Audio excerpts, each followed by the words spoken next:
If you like calm crime stories with a little humour and just enough soft tension to fall asleep to, you are in the right place. Tonight, we slip into a quiet New York New Year's celebration where the real work is keeping everything smooth. If you enjoy this kind of cozy bedtime story, please like the video and subscribe for more. Chapter 1. Snow, Silk, and a Short List. Mulberry Street wore winter the way some men wore cologne, too much and still somehow right. Snow sat on awnings and window ledges like powdered sugar that nobody had ordered. Streetlights turned the slush into a soft shine, and every passing car added a gentle hiss, the sound of a city trying to keep moving without waking itself up. It was the last day of the year, and New York always acted like it was auditioning for itself on a night like this. Uptown, respectable folks chased chandeliers and orchestra music. Midtown, the loud ones practiced shouting at the sky. Downtown, the tired ones claimed they had secret plans and then fell asleep in their coats. And in Little Italy, behind doors that preferred not to be memorable, the people who lived by rules nobody wrote down prepared for a celebration that needed to feel effortless. Eddie DeParlo moved through the cold with his collar up and his mind already counting. He was not a large man, but he had the steady posture of someone who had learned that calm was a kind of armor. The neighborhood called him Eddie Two Notebooks, partly as a joke and partly because jokes were safer than descriptions. One notebook kept the numbers neat, the other kept the truth neat. Eddie would have argued that both were the truth, just written for different readers, but arguments were how you earned extra errands. He drifted past a bakery long enough to let warmth and yeast and sugar remind him that life could be simpler. Then he kept walking, because life never signed a contract promising that. The door he wanted was unmarked, not mysterious, just not interested in being noticed. He climbed the stairs and knocked in the rhythm that got you answered without sounding eager. A pause, then a second pause, and the door opened to a man with a neat moustache and the expression of a padlock. Eddie offered a small nod, the moustache returned a smaller one, the professional kind that said you may enter but do not get comfortable. Inside was quiet, clean, and trimmed with the faint perfume of coffee, cigar smoke, and the kind of cologne that tried to negotiate with your nose. A few men sat around a table, not gambling, not shouting, not performing for anyone. They talked softly, like they had all decided to respect the ceiling. At the far end sat Frankie the gentleman, hair perfectly arranged as if it had agreed in advance, suit tailored like a second skin, smile built for relaxed confidence. Frankie had the rare talent of making a room feel like it was doing him a favor by existing. He lifted a hand and Eddie came closer. Frankie slid a folded paper across the table, almost affectionate with it. Eddie took it, unfolded it carefully, and read. A guest list. Not a long one either, which should have been soothing. Instead it tightened something behind Eddie's ribs, the way a recipe with only 3 ingredients felt dangerous. With a short list there was no room to hide mistakes, and no extra faces to blur the edges of the night if someone decided to bring their temper as a party favor. Frankie watched Eddie read, then leaned back with a pleasant ease that suggested the world generally cooperated when asked politely. Tonight is simple, Frankie explained, light as conversation and heavy as instruction. A small New Year's celebration. Elegant. No foolishness. We want everyone calm enough to remember their manners and sleepy enough to go home early. That sounds like my kind of holiday, Eddie offered, because humor was the safest handshake. A mild ripple moved around the table, not quite laughter, more like approval filed under harmless. Frankie's smile widened. That is why I like you. You have the soul of an old librarian. Librarians are dangerous. They know where everything is. Frankie tapped the guest list with one finger, gentle but sure. Make sure everyone on that paper gets invited properly. No shouting from a doorway, no chasing anyone down the street. Proper. Eddie nodded, because proper invitations were one of the great inventions of civilization. They prevented people from later claiming they were not told. They gave everyone a chance to pretend they had a choice. Frankie continued, and the room leaned in without moozing. Also, you check the venue. Rosa runs the kitchen, we have music, we have the room, we have champagne. Eddie held up a hand, careful and calm. Frankie, when a man lists supplies like blessings, something is missing. Frankie studied him for a moment, as if weighing whether Eddie should be allowed to be right on a holiday. Nothing is missing. From the side of the table, a heavy-set man with calm eyes cleared his throat. He did not look at Eddie. He looked at his own fingernails, like they were delivering news. The delivery is late. Frankie did not flinch. The delivery will arrive. The heavy-set man let the corner of his mouth twitch. Of course. The city is very reliable. Nobody laughed, which made the joke sharper than a knife kept clean for guests. Eddie tucked the list into his inside pocket and pulled out his notebook. New Year's, venue check, invitations, late delivery, 4 lines that could easily become 30 by midnight. Frankie raised done finger, the way teachers did when the lesson mattered. One more thing, do not improvise tonight. If something goes sideways, you come to me. If someone asks a question you cannot answer, you check and return. If you feel the room getting warm in the wrong way, you get air in it. Eddie understood. New Year's was not at a party, it was a yearly audit of respect. It was a night when every smile came with invisible footnotes, when every toast was also a test. People forgot themselves on New Year's. They drank memories, they drank courage, they drank resentment. You could spend a whole year building peace and lose it in an hour if somebody got sentimental in the wrong direction. I understand. Good. Frankie's hand landed on Eddie's shoulder for a second, a friendly gesture that also counted as a seal.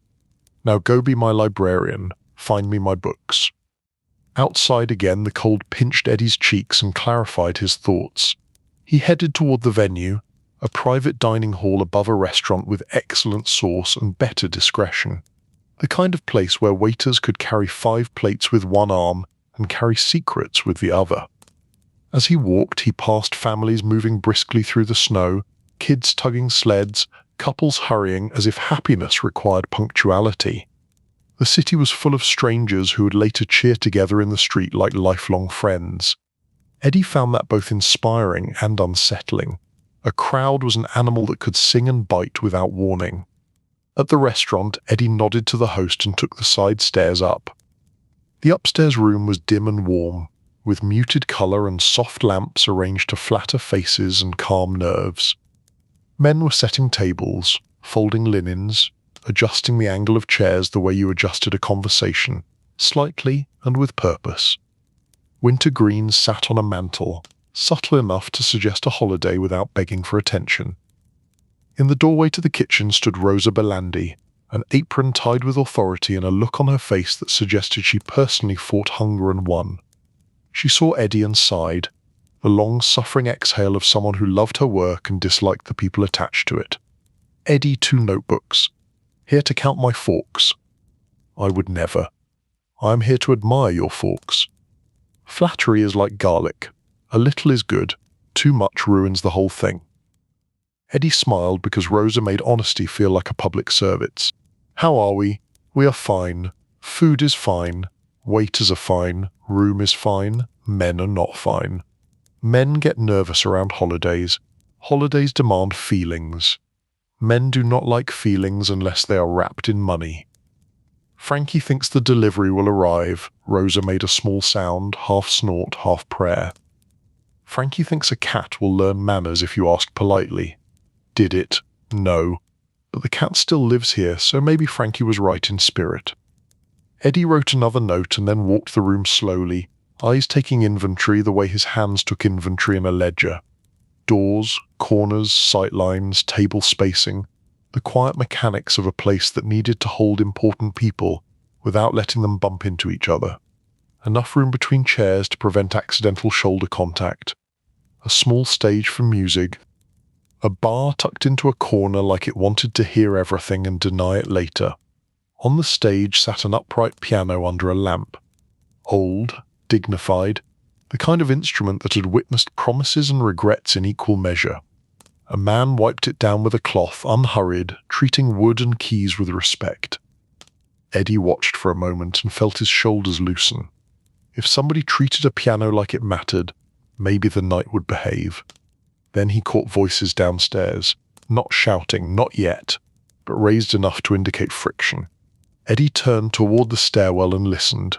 Words drifted up like steam. Crate. Late. Not my fault. The familiar chorus of grown men discovering that time was real. Eddie went down. At the bottom of the stairs, a burly driver in a thick coat stood with his hands open as if presenting evidence to the air. His face was red from cold and irritation. Beside him sat a small hand truck with 2 wooden boxes. 2, when everyone expected 4. Eddie stepped into view with the calm of a man entering a library where someone had dared to whisper. The host looked relieved. The waiter looked grateful. The driver looked ready to argue with a lamppost. Evening. What is the situation?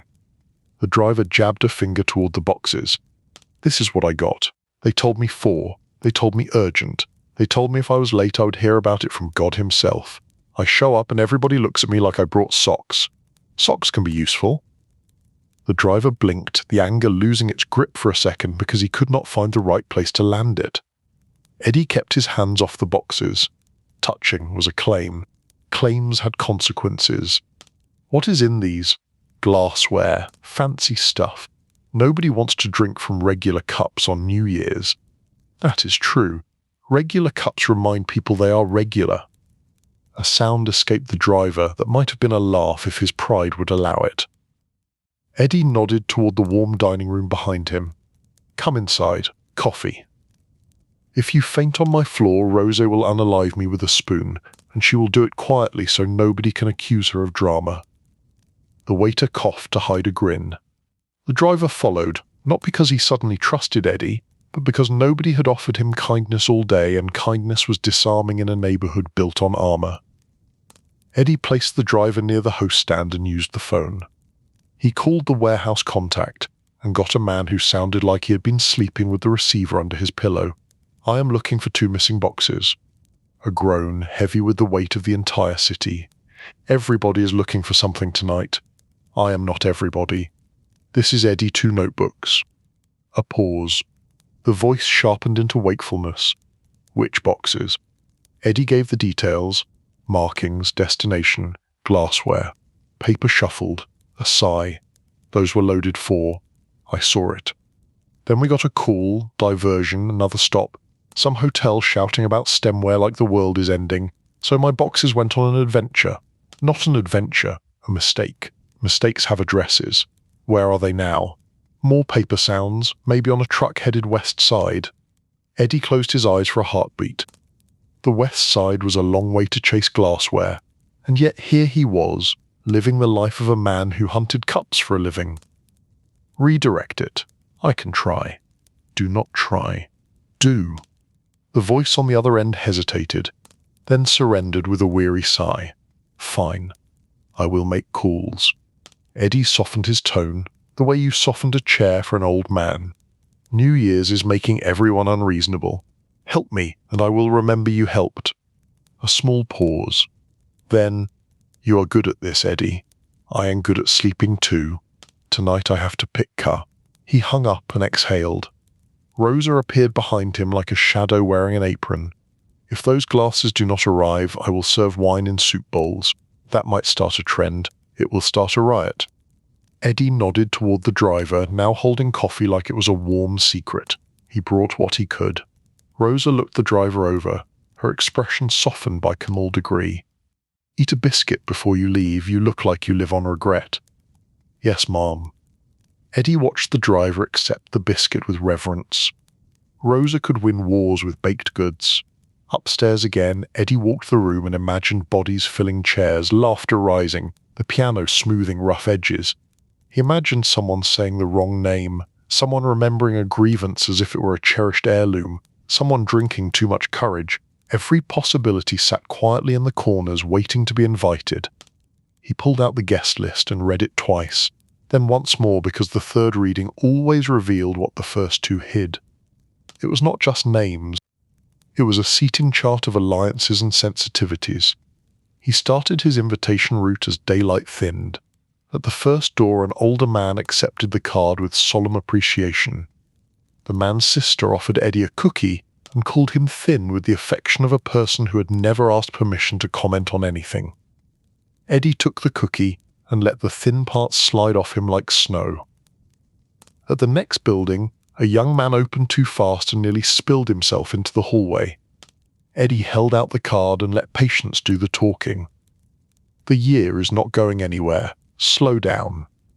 The young man nodded, embarrassed, clutching the invitation like it might stop his hands from trembling. Eddie wrote a note after he left. "Seat near calm people. Young men carry fireworks in their ribs." He moved through the neighborhood, door to door, street to street, the messenger of a party that needed to feel like it had always been planned this way. At each stop, someone tried to feed him. Coffee, candies, orange slices, advice. New Year's made people generous, and generosity was one of the ways a community soothed itself into believing it was safe. When he returned to the venue, dusk had settled and the rooms felt warmer, as if the building itself was preparing to host memories.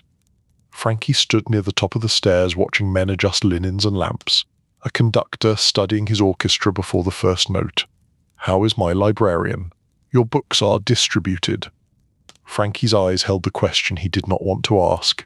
The delivery. The city is still being reliable in its special way. 2 boxes arrived. 2 boxes are sightseeing. Frankie kept the smile, but Eddie saw the jaw tighten. The smallest shift that only a nervous friend would notice. Tonight needs to be smooth. It will be. If the glasses do not arrive, Rossa will invent a new tradition. People will drink champagne from soup bowls and call it old country charm. Frankie let out a real laugh, grateful for a joke that did not threaten anything. Then his tone turned quieter, more honest. "The men coming tonight want to feel like the world is steady, like their choices matter, like the future is not at a messy street with unmarked corners." Eddie nodded. A New Year's party was not only celebration, it was reassurance. A story you told yourself so your hands stopped shaking. Frankie's hand returned to Eddie's shoulder, gentle and firm.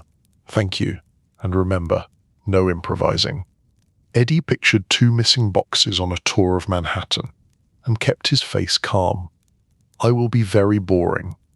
Perfect. Eddie looked around at soft lamplight and set tables, at the waiting piano and the quiet, careful staff. Outside, the city was winding up. Inside, this room was trying to lull itself into calm. Eddie opened his second notebook and wrote one more line, a line that was not about numbers at all. "Make the night feel steady." He closed the notebook and imagined midnight arriving gently, like a cat stepping onto a warm cushion. For a single breath, it felt possible. Then the downstairs phone rang again, insisting on reality, and Eddie went to work without hurrying, because hurrying was how you spilled things that mattered. Chapter 2. The invitations travel like rumors. By late afternoon, the neighborhood was full of smells that belonged to easy years and hard ones at the same time. Roasting chestnuts, frying onions, warm bread, cold iron, wet wool, and the faint sharp sweetness of somebody trying to cover up last night with cologne. If you closed your eyes on Mulberry Street, you could map the block by scent alone, which Eddie found helpful, because it saved him from making eye contact with men who were always in the middle of a story. He had already delivered most of the invitations, but invitations were not really paper. Paper was just the costume. The real invitation moved through the neighborhood as soon as the first card changed hands. It traveled across doorways and over espresso cups, through barber chairs and bakery counters, through the simple sentence that made everyone sit a little straighter. "Frankie is hosting tonight." Eddie did not love that sentence. It was too tidy and too loud, even when spoken softly. He pushed open the door to Tony the barber and let the warmth hit him like a friendly slap.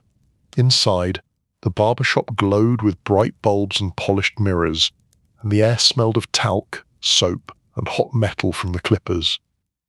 A radio played a holiday tune meant for department stores, cheerful in a way that felt slightly ignorant of the world.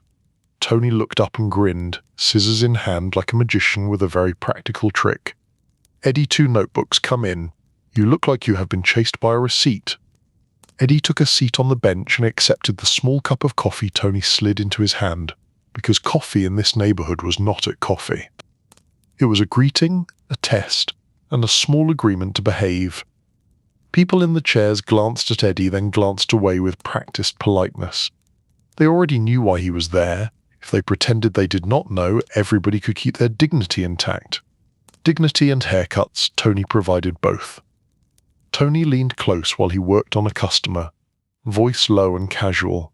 The party is real then. Eddie let his face stay neutral. New Year's is real, the party is just the excuse. Tony snorted softly, then clipped at a sideburn with extra care. You hear about the delivery? Eddie blinked once. How did you hear about that? Tony lifted a shoulder without turning his head, the gesture of a man confessing to a minor vice. I cut hair, hair hears things, and people talk when they think the scissors are loud enough to cover it. Eddie took a slow sip. 2 missing boxes and half the neighborhood already had opinions. That was how the city functioned. A rumor fell on the sidewalk, and by the time it reached the curb it had a hat and a last name. It is being handled, Eddie offered, calm enough to be believable, but not so confident that it sounded like a challenge. Tony nodded. Good. Because if men cannot drink properly at midnight, they will take their complaints out on innocent furniture. Chairs do not deserve that. Eddie watched the door while he drank, eyes steady and quiet. The people who came into Tony's shop were always coming in for something, even when they came in for nothing. Haircuts were sometimes the excuse. Sometimes the excuse was just the warmth. A boy, maybe 12, pushed through the door with newspapers tucked under his arm. He called out headlines like they were carnival announcements, half habit and half performance. Politics, sports, a winter storm, a mayor smiling for a camera. The boy looked around as if measuring who might be generous, then noticed Eddie and paused. Mr. Eddie, the boy said, a little too loud. Are you going to that upstairs party? Tony laughed, a sharp bark that made one customer flinch. Listen to this kid. He is going to grow up and wound us all. Eddie made the smallest motion with his hand, asking the boy to lower his volume without embarrassing him. Which upstairs party? The boy grinned, enjoying himself now. The one where the men smell like cigars and decisions. Tony made a sound of admiration. That is poetry, kid. Dangerous poetry. Eddie handed the boy a coin and kept his tone gentle. Get yourself something warm. And tonight, do not hang around doors. Doors are where accidents happen, and the city will not apologize. The boy nodded as if he had been given a secret assignment rather than a warning. Yes, sir. Then he backed out, leaving the bell over the door to ring a little longer than necessary. Tony finished his customer and finally turned his full attention to Eddie. Be careful tonight. New Year's makes everyone sentimental. Sentimental men do foolish things, like hugging. Eddie made a face that suggested hugging was a civic nuisance. Pray for me. Tony lifted his scissors like a blessing. I will. Eddie left before Tony could offer him a haircut, because a haircut would mean sitting still, and tonight was not a night for sitting still. He walked 2 blocks through slush and streetlight and hurried footsteps. Snow fell again, light and persistent, the sort of snowfall that looked pretty and behaved like paperwork. Eddie's shoes made soft crunch sounds that felt too loud. His next stop was a small upstairs office over a fish market where a friend of Frankie kept extra supplies and paperwork. The stairwell smelled like salt, old wood, and ambition. Eddie knocked, and the door opened to Sal, a man with tired eyes and a face that looked like it had been negotiating with problems since breakfast. Sal leaned on the frame. Eddie, I was hoping you were not coming. Eddie stepped in. I have that effect on people who store things. The office was cluttered with boxes, stacked files, and a calendar with so many days crossed out it looked like somebody had been trying to defeat time with a pencil. A radio hummed quietly in the corner, a steady murmur the way a stove murmured in a warm kitchen. Sal poured a small glass of something that smelled like it could wake a stone statue. Eddie declined with a polite shake of his head. Sal accepted the refusal like he respected Eddie's hobby of staying functional. I got a message from down by the docks. Somebody is sniffing around. Eddie kept his posture relaxed, but his thoughts tightened. Sniffing. Questions. Friendly questions, like a cat pretending it is not interested.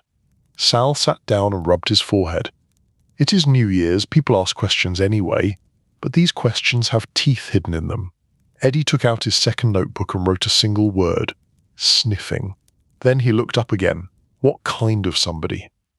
Sal hesitated, then decided Eddie was safer to inform than to leave in the dark. Not our crowd. A woman. She dresses like she belongs in a newsroom, eyebrows like she is always about to raise them. Eddie pictured 100 women in 100 newsrooms, then one face formed clear in his mind, because some faces were distinctive even when you tried not to notice them. Millie Kerrigan. He had seen her once near City Hall during a commotion, notebook in hand, hat angled just right, eyes bright with the kind of curiosity that could cause trouble without meaning to. Sal continued, and his voice carried mild irritation, the kind reserved for smart people who might misuse their brains. She asked about Frankie. She asked about a private room upstairs. She asked who plays music. She acted like she was writing a story about holiday magic. Eddie sighed softly. Holiday magic was what reporters called other people's business. Did she say her name? Eddie asked. Sal nodded. Millie Kerrigan. I asked around because I do not enjoy surprises. She writes for one of the city papers. Not the worst one, still a paper. Eddie thanked Sal with a nod, then stood. Where did she go after? Sal lifted a palm. That I cannot say. She went into the city like smoke. But Eddie, listen. She was not hostile, no anger, no threats, just that polite curiosity that makes you feel like you owe her an answer. That was the dangerous kind. Eddie wrote Millie Kerrigan in his notebook and underlined it once, softly, as if to keep the pencil from panicking. Sal watched him. You going to tell Frankie? Yes.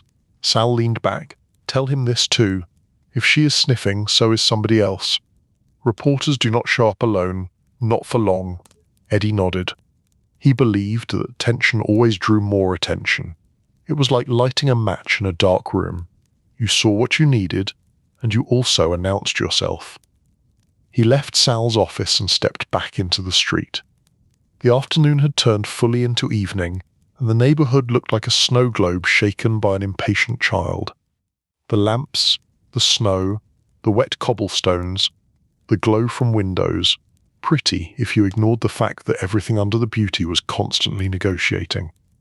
Eddie headed toward the restaurant venue, but his mind detoured toward the West Side truck. Those missing boxes were still out there somewhere, riding around Manhattan like tourists who refused to ask for directions. He stopped at a payphone under an awning and called the warehouse again. This time he got a different voice, younger and more nervous, the kind that spoke quickly because silence felt risky. Eddie asked for an update without sounding like it was an order, which was a delicate skill. The answer came with cautious optimism. The truck was being redirected. The boxes should arrive before the party truly began.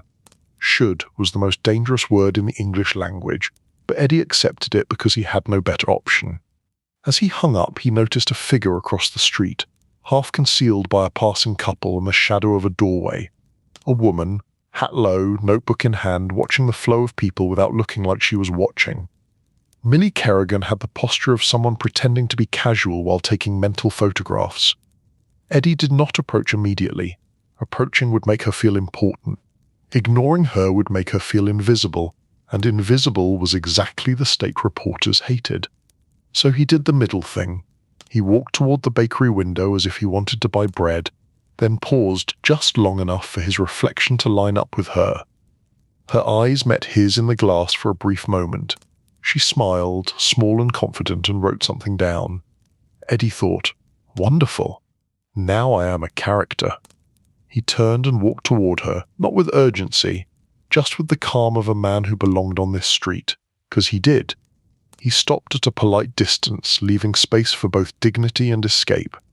Evening, he offered. Millie looked pleasantly surprised, as if she had been hoping for this and also could claim she had not. Evening? You are Eddie DeParlo, yes. Eddie kept his face calm. And you are Miss Kerrigan? Millie tucked her notebook against her coat for a moment, still visible but less aggressive. I am. I am only looking for some human colour. The city loves its stories tonight. People will be reading over breakfast, deciding how to feel about the new year. Eddie let that sit. He did not like being described as human color, but he also understood that reporters were just people who turned the world into paragraphs. Human color, Eddie repeated, on Mulberry Street. Millie smiled. Exactly. It feels warmer down here, like the city still remembers how to be a neighborhood. Eddie glanced at the snow. Warm was a generous word. Millie leaned in only slightly, voice lowering as if the street had ears, which it did. I heard there is a private celebration. Nothing scandalous, I hope, just a gathering, music, food, that sort of thing. Eddie chose a tone that stayed friendly while offering no handle to grab. New Year's brings gatherings everywhere, some louder than others. Millie nodded as if that was exactly the quote she wanted, even though it gave her nothing. True. Still, your neighborhood gathers in a different way. There is tradition here. I like tradition. Eddie thought, you like copy. He offered her an exit that was also a boundary. If you want tradition, write about families making dinner, kids playing in the snow, the smell of bread. That is real. That is what lasts. Millie studied him with an expression that looked kind and sharp at the same time. You are telling me to stay away from the door upstairs. Eddie gave her a small smile. I am telling you that doors are boring. The street is bettered. Millie laughed softly, and Eddie noticed her laugh was quiet, almost considerate. Not all reporters were hungry wolves. Some were cats. Cats still cause trouble, but sometimes by accident. All right, she agreed. The street it is. But if I write about the street, I will mention the men who keep it calm. Eddie kept his voice steady. Mention the bread. Mention the snow. Mention the radio playing a song nobody likes. Leave the rest for the new year. Millie tilted her head. You sound like a man who wants the new year to arrive quietly. Eddie nodded. Quiet is underrated. Millie stepped back, then offered a small, sincere nod that felt surprisingly respectful. Happy New Year, Mr. DePaulo. And then she turned and walked away, disappearing into the moving crowd like she had never been there at all. Eddie watched her go for a second too long. Then he reminded himself that watching was what created stories, and he did not want to be a story. He returned to the venue. Inside the restaurant, the downstairs hum had changed. More coats, more footsteps, a little more excitement leaking into the corners. The host gave Eddie a look that asked 5 questions at once. Eddie answered with a calm nod that meant, not yet, but soon, and do not panic. Upstairs, Frankie stood near the bar, greeting staff and checking the room with the eyes of a man trying to keep an ocean flat. Eddie approached and leaned in close enough for privacy. There is a reporter sniffing around. Millie Kerrigan. Sal saw her, and I saw her just now across the street. Frankie kept his expression pleasant. Of course. The city does not let a quiet celebration stay quiet. What does she want? A story. Human color was her phrase. Frankie nearly smiled wider. Human color. That is polite. Better than calling us colorful criminals. Eddie kept his voice low. She said she likes tradition. She asked about a private celebration. I gave her bread and snow. I suggested she stay on the street. Frankie nodded slowly, absorbing the information the way he absorbed everything, like a gentleman accepting a bill without making a face. Good. Keep her fed with harmless details, and she will not go hungry for the dangerous ones. Rosa appeared, wiping her hands on her apron like she was wiping away the very concept of nonsense. A reporter. I will feed her soup bowls and send her home. Eddie glanced at Rosa. The soup bowls are still on standby. Rosa pointed toward the stairs. Go check the delivery again before I start inventing new traditions. Eddie did not argue with Rosa when she was in full command voice. He went downstairs and to the phone. The call returned better news. The missing boxes were on the way, and the driver had been warned that arriving late would earn him the kind of disappointment that lasted into February. Eddie thanked the voice on the other end and hung up, choosing to believe it because belief was occasionally a tool. As he turned, he nearly collided with a man coming in from the street. The man wore a plain coat, plain hat, plain expression, the kind of plain that required practice. His eyes were tired, not cruel. His face looked like it had spent too many nights listening to people lie badly. Detective Harold Pike. Eddie recognized him from a distance, from a few previous sightings at the edge of neighborhood commotions. Pike was the sort of detective who looked more annoyed by chaos than excited by it, which made him both less dangerous and more unpredictable. They stopped just short of bumping shoulders. Eddie stepped aside politely. Pike did the same. "Evening," Pike offered, voice calm like he was talking to any citizen in any doorway. "Evening," Eddie replied, matching the calm because calm was contagious if you handled it right. Pike glanced around the restaurant, not scanning like an enemy, more like a man checking whether he would have to write paperwork later. Busy night. "It is New Year's," Eddie answered, giving Pike the most ordinary truth on earth. Pike nodded, then lowered his voice, not conspiratorial, just practical. "I do not want trouble in this neighborhood tonight. Nobody wants trouble. People want to shout and kiss and sing, and then wake up with headaches and pretend they regret nothing." Eddie watched him carefully. Pike's tone was not a threat. It was almost a request. Eddie chose his words with the care of a man placing glassware on a narrow shelf. "Trouble is loud. We prefer quiet." Pike's mouth twitched at the corner. Not quite a smile, more like a man appreciating honesty in a city that rarely offered it. "Good. Keep it quiet. Keep your friends from feeling brave. My feet are tired." Eddie nodded as if they were two working men discussing weather, which in a way they were. "I can appreciate tired feet." Pike shifted his gaze to Eddie's face, measuring. "And Eddie, one more thing. There is a reporter poking around, Millie Kerrigan. I saw her near the corner." Eddie kept his expression neutral on the outside while his thoughts did a small irritated dance. Everybody saw her. She was practically a parade. "So did I," Eddie admitted. Pike exhaled, a man already imagining tomorrow's headlines. If she prints something foolish, people get excited. If people get excited, somebody does something regrettable. Then I do paperwork. I do not like paperwork. Eddie almost smiled. I also do not like paperwork. That might be the one thing we have in common. Pike gave him a look that contained mild amusement and mild warning at the same time. Then protect both of us. Let her write about snow and bread, not about names. Eddie held Pike's gaze briefly and nodded once. Understood. Pike stepped back toward the street. "Happy New Year, Eddie." He said it the way a man said a polite phrase while hoping the universe would cooperate. "Happy New Year, detective." Pike left, coat collar up, moving into the night with the steady pace of a man counting hours until his shift ended. Eddie stood still for a moment, absorbing what had just happened. A reporter and a detective, both orbiting the same quiet celebration. The night was already gathering eyes, and eyes were heavier than snow. He went upstairs again and found Frankie near the piano, speaking softly with the man scheduled to play later.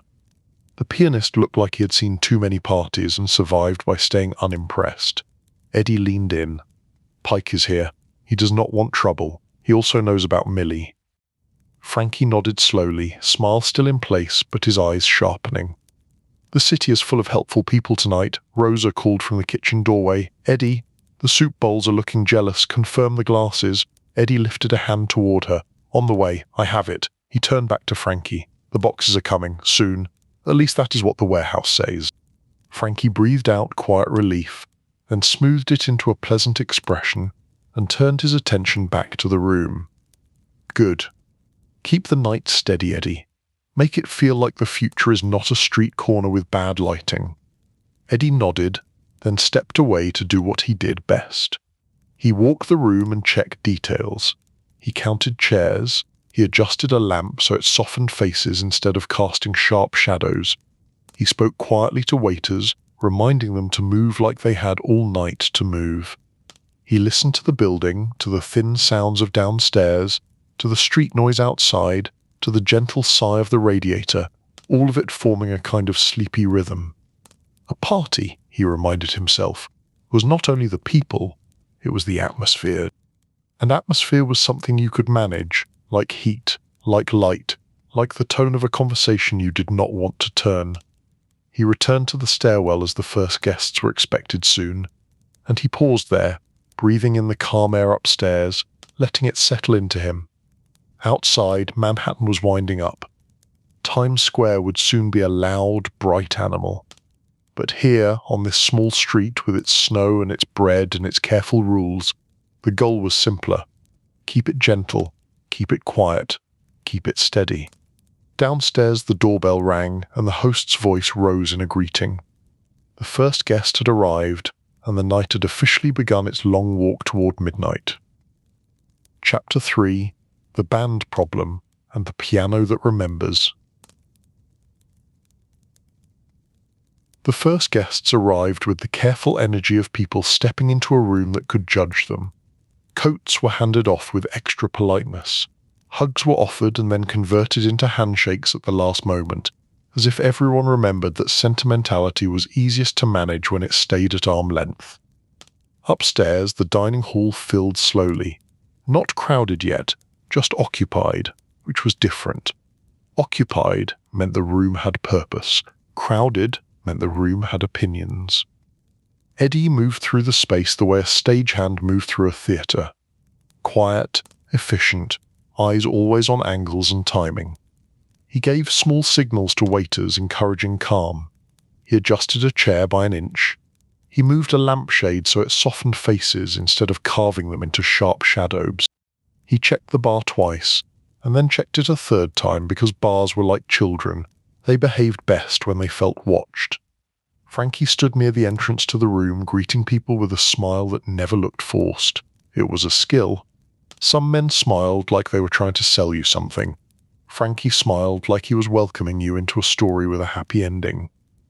Rosa remained in the kitchen doorway, partially visible like a guardian statue, watching everyone the way a hawk watched a field. She had the expression of a person prepared to feed the entire neighborhood and scold it at the same time, which was a very old and very effective kind of love. The only corner that still felt unfinished was the stage area, where the piano waited under the lamp. The upright looked dignified and patient, like an old man in a good suit sitting quietly and judging the music of the modern world. The pianist intended for the night, a thin fellow named Artie Vitali, arrived earlier and took one look around with a calm that bordered on suspicious. His hands were long, his nails trim, his coat too light for the weather. The kind of man who survived winters by refusing to admit they were real. Eddie had spoken with him briefly earlier and learned the important details quickly. Artie did not enjoy loud drunks, did not tolerate requests shouted from across rooms, and did not believe that a holiday was a reason to play like a circus. Those were all promising qualities. Now Artie sat on a stool near the piano, hands resting on his knees, waiting for his cue in the same way a cat waited for you to stop staring at it. Eddie approached with a calm nod. "Everything all right?" Artie's gaze lifted without enthusiasm. "Everything is fine. The piano is old. Old is good. Old usually behaves." Eddie glanced at the keys. "She looks tired." Artie leaned forward and tapped a single key softly. The note rang out, gentle and slightly mournful. "She remembers things. That is why she sounds tired." Eddie liked that. A piano that remembered things fit the evening. He let Artie have his quiet moment and stepped away. That was when Frankie's smile tightened for the first time. Frankie did not announce it, he simply appeared at Eddie's side, and the air around him shifted by a degree. Eddie recognized the change, like noticing when a clock started ticking louder. Frankie leaned in close enough to keep the conversation private. Problem. Eddie kept his face relaxed. What kind? Music kind. Eddie's eyes drifted toward the stage. Artie was there. The piano was there. What did Frankie mean? Frankie continued, voice low and polite, which was always a sign that the problem had teeth. The band. The little string group for the early part, the soft background. They are not coming. Eddie held the pause for a beat, letting his mind assemble possibilities. Not coming like late, or not coming like vanished. Not coming like suddenly sick, Frankie added, with light sarcasm and not much patience. Which is amazing because they were healthy this morning, and now they have all become delicate at once. Eddie nodded slowly. A coordinated illness was one of the oldest traditions in New York. Frankie's eyes stayed pleasant while his mouth stopped smiling. I do not want a room full of men staring at each other in silence. Silence makes them think. Thinking makes them remember things they pretend they forgot. Eddie glanced at Artie again. The piano can carry a lot. Frankie made a small grimace. Artie is good, but I promised a little swing, a little warmth, something that makes the wine taste smarter. Eddie felt the weight of the task settle on him.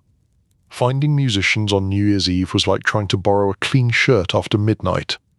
Possible, but everyone would have questions. I will fix it, Eddie offered. Frankie's gaze held Eddie's for a moment, and in that look was the real pressure. Note at music, but the feeling the music created. Keep the night steady. Eddie nodded once and turned toward the stairs, already thinking of the places where musicians hid. Music halls, small clubs, union halls, hotel lobbies, theatres where the night staff stayed late listening to rehearsal scraps. As he descended, Rosa caught his sleeve lightly. "Where are you going? Band trouble." Rosa's expression sharpened. Music trouble on a night like this is never music trouble. It is ego trouble. Eddie gave her a calm look. "I will return with something that sounds like gentle hope." Rosa released him.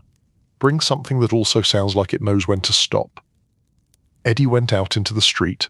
The cold hit him again, clean and direct. The city had shifted into a different gear, more carriages, more taxis, more people moving like the night had an appointment. Snow still fell, light and persistent, catching in hat brims and coat shoulders. Eddie headed toward a small club on the edge of the neighborhood where musicians sometimes took side work. The entrance was plain. The sound from inside was warm and muffled, like laughter behind curtains. Inside, the room smelled of smoke, spilled drink, and perfume. A small band played near the back, not too loud, mostly horns and a soft snare, the kind of sound that made people lean toward each other and pretend they were smooth. Eddie approached the bar and asked the bartender for the band leader, keeping his tone polite but efficient. The bartender gave him a look that translated to, "New Year's is not a time for favors," then pointed with his chin. The band leader was a man with a wide grin and narrow eyes, the sort who liked attention but did not trust it. Eddie waited until the set ended, then approached with a gentle smile. "Nice playing," Eddie offered. The band leader took in Eddie's suit, Eddie's posture, Eddie's calm. "Thanks. You want to hire me or arrest me?"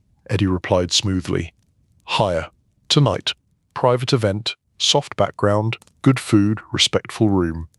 The band leader's grin widened. Respectful room is a charming phrase. "How much?" Eddie hesitated. Talking money in a room like this felt like yelling in a library. Also, Eddie did not like inventing numbers without permission. Frankie had specifically asked for no improvising. Eddie tried a different approach. "I am not here to bargain. I am here to see if you are free and interested. If you are, I will bring you to the host and you can settle details like gentlemen." The band leader studied him, impressed despite himself. "Who is hosting?" Eddie kept it vague, because names were not candy. People came, people eat, people listen. It is New Year's, you know. The band leader laughed quietly. "That means someone important." Eddie did not confirm. He simply waited, like an empty space inviting the other man to fill it. The band leader looked toward his players, then back to Eddie. "I would, but my boys are booked. Hotel gig, Midtown. They want loud, they want glitter. They want the kind of night that makes everyone regret their shoes tomorrow." Eddie nodded. Midtown would swallow them whole and call it celebration. The band leader leaned closer. "But I might know a trio. 2 strings and a clarinet. They play soft, they read a room, they take requests as a suggestion, not as an order. They are good." Eddie felt a small relief. Names. The band leader scratched his chin. "The Sorelli boys, plus a clarinet man called Benny Pockets. Do not ask why. It is not polite." Eddie almost smiled. Nothing in this city was polite, but everyone pretended. "Where do I find them?" Eddie asked. The band leader pointed with his thumb. They were going to play a private supper near the Bowery, but the supper got cancelled. Somebody in the party decided a hangover was more dignified than dancing. The trio might be at the Musicians' Union Hall or at the cafe across from it, drinking coffee and complaining about the state of art. Eddie thanked him and left.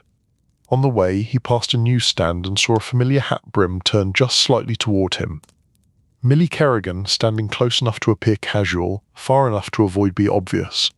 Her notebook was tucked under her arm, but her eyes were working. Eddie considered walking right past her. Then he remembered what Detective Pike had asked, and what Frankie needed, and the truth that ignoring reporters was like ignoring a leak. It did not stop it. It just made it wetter. Eddie crossed the street with a calm pace and stopped beside her, as if they were two neighbours discussing weather. Millie's smile arrived instantly, light and practiced. "Mr. DeParlo, out enjoying the holiday." Eddie let a dry note enter his voice. "I enjoy errands the way some people enjoy root canals." Millie laughed softly. "Your earlier advice about the street was sound. There is plenty to write about. Families, snow, the bakery windows that look like little theatres." Eddie nodded. "That is the right kind of story." Millie's eyes flicked briefly toward the restaurant's upstairs windows. "Still, the private room upstairs is very interesting." Eddie offered her a gentle boundary. "Interesting rooms are everywhere. Interesting names are in newspapers. You can one or the other." Millie leaned in slightly, lowering her voice. "I'm not trying to start trouble. People have enough trouble. I want a scene. I want atmosphere. I want a New York moment." Eddie looked at the snow, then back at her. "Then write about a man running through the cold to find music before midnight. That is a New York moment." Millie blinked, delighted by the hook. "That is you, then." Eddie did not deny it. He simply took the moment and shaped it. A man doing his job. Quietly. No drama. Millie lifted her notebook, ready to capture the phrase. "Give me a line, something human." Eddie gave her something harmless and true. "Tonight is about keeping the year from ending badly. That is all." Millie wrote it down with a small nod, as if she appreciated honesty, and the party upstairs. Eddie kept his tone calm. "The party upstairs is about soup bowls that do not want to become famous." Millie laughed again, softer this time, and Eddie noticed she laughed like someone who did not want to wake a sleeping child. "All right, I will write about the street. But Mr. DeParlo, if you do something noble tonight, I will notice." Eddie offered a small, tired smile. "Please do not call errands noble. It makes the errands feel arrogant." Millie stepped back, eyes bright. "Happy New Year, Mr. DeParlo. Happy New Year." She let him go, which Eddie appreciated. He moved on quickly because the best way to keep a story from growing was to stop feeding it. He reached the Musicians' Union Hall and found it lit like a modest office, practical and slightly weary. Two men stood outside smoking, coats open despite the cold, as if they wanted to prove they could survive anything. Eddie asked politely for the Sorelli trio. The men glanced at him, judged his shoes, then pointed him toward the cafe across the street. Inside the cafe, the warmth and smell of coffee hit him. A trio sat in a corner booth, instruments cases stacked neatly beside them like sleeping dogs. Two young men with similar faces, and an older man with a narrow moustache and a clarinet case that looked like it had travelled more than he had. Eddie approached with careful politeness. "Excuse me." The older man looked up, eyes tired but sharp. "If you are selling anything, the answer is no." Eddie kept it simple. "I'm looking for the Sorelli boys and Benny Pockets." One of the younger men laughed quietly, embarrassed. "He really is called that now." The older man's mouth tightened. People have no respect. Eddie nodded. "Respect is the theme of the night. I have a job. Private event. Upstairs room, good food, soft lighting, and a strict preference for calm. We need gentle music, not fireworks." The older man studied Eddie, then looked at the boys. The boys looked at him for approval, the way musicians looked at the person who did the talking and also did the worrying. The older man asked, "Who is it for?" Eddie chose the truth that did not contain names. "People who want the year to end quietly. People who value manners." One of the brothers leaned forward. "That sounds like people who tip well." Eddie did not promise numbers, he promised a concept. "That will be negotiated properly, with respect." The older man tapped the table once, thinking. New Year's is a tough night. Everybody wants music. Everybody wants it now. Why are you asking us? "Because I heard you can read a room," Eddie replied. "And because the room I have cannot afford music that starts arguments." The older man nodded slowly, almost pleased. "That is true. Music can cause trouble. People think it only causes dancing," one of the brothers asked. "What kind of music?" Soft swing, warm Italian standards, a little jazz that does not get excited, Eddie explained. The kind of sound that makes conversation nicer, not louder. The older man leaned back. That is our sound. Eddie felt relief try to enter his chest, and kept it from getting too comfortable. There was still the question of time. We need you soon, Eddie added. Before the room decides silence is a hobby. The older man exchanged a glance with the boys. Then he nodded. We can do it.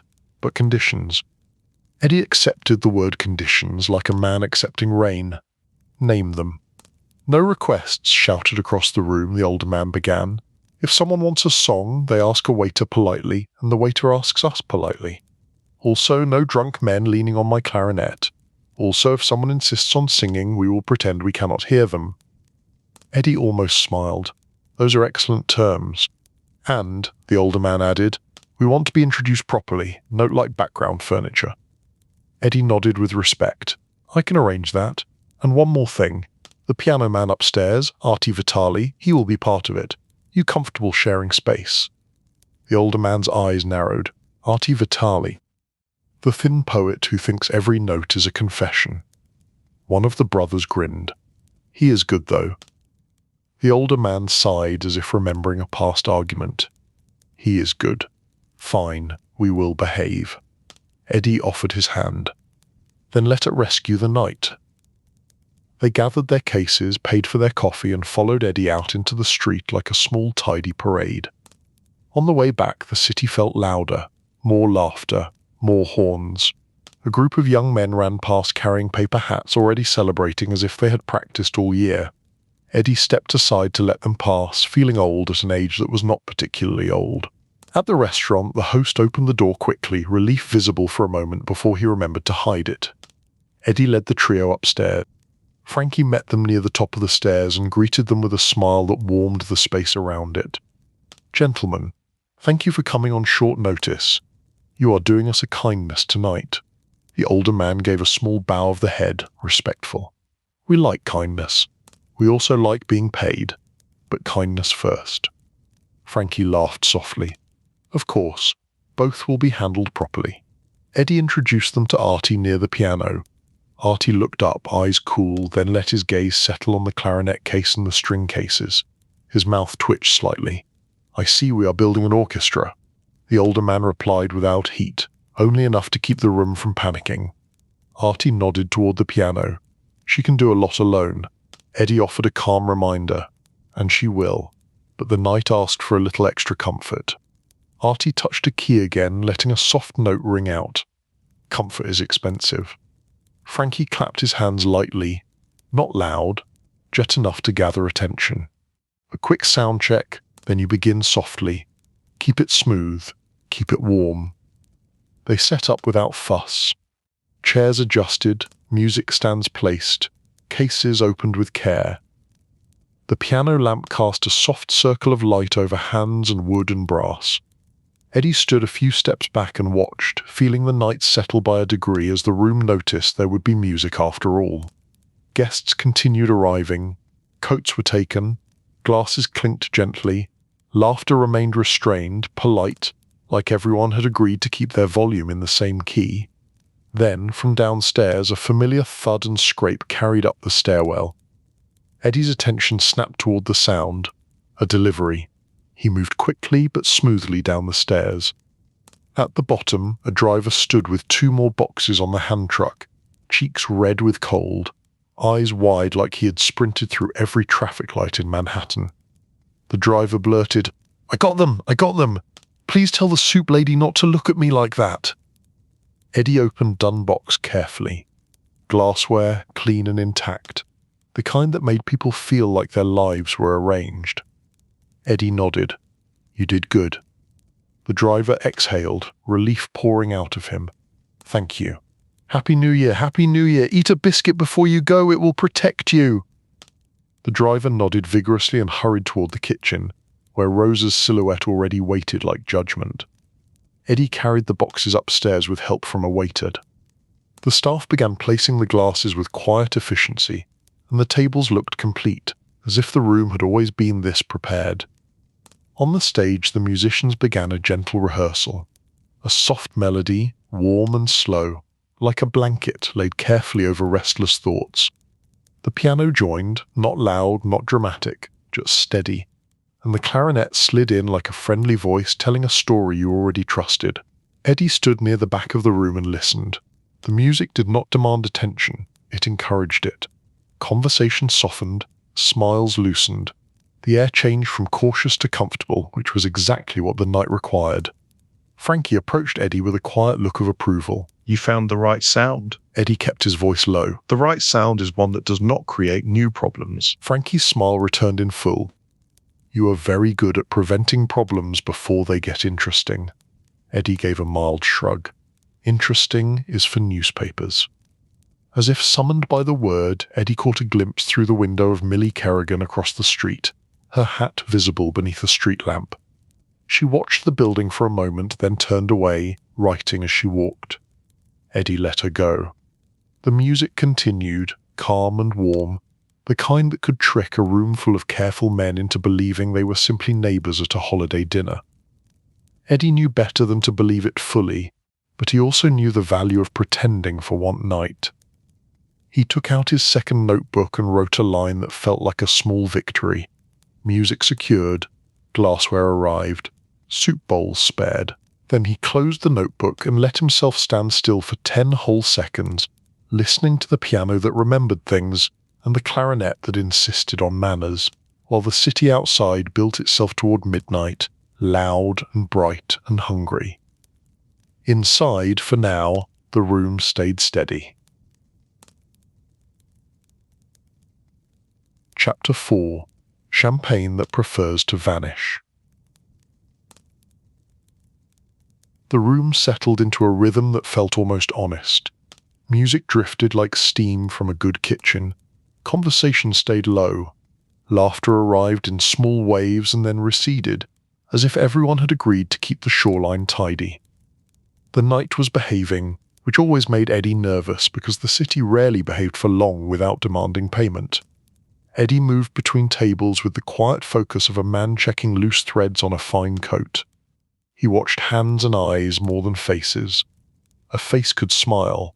Eyes told you what the smile was doing behind your back. Mostly the eyes looked relaxed. Mostly the hands held glasses and forks and nothing else. It was a good start.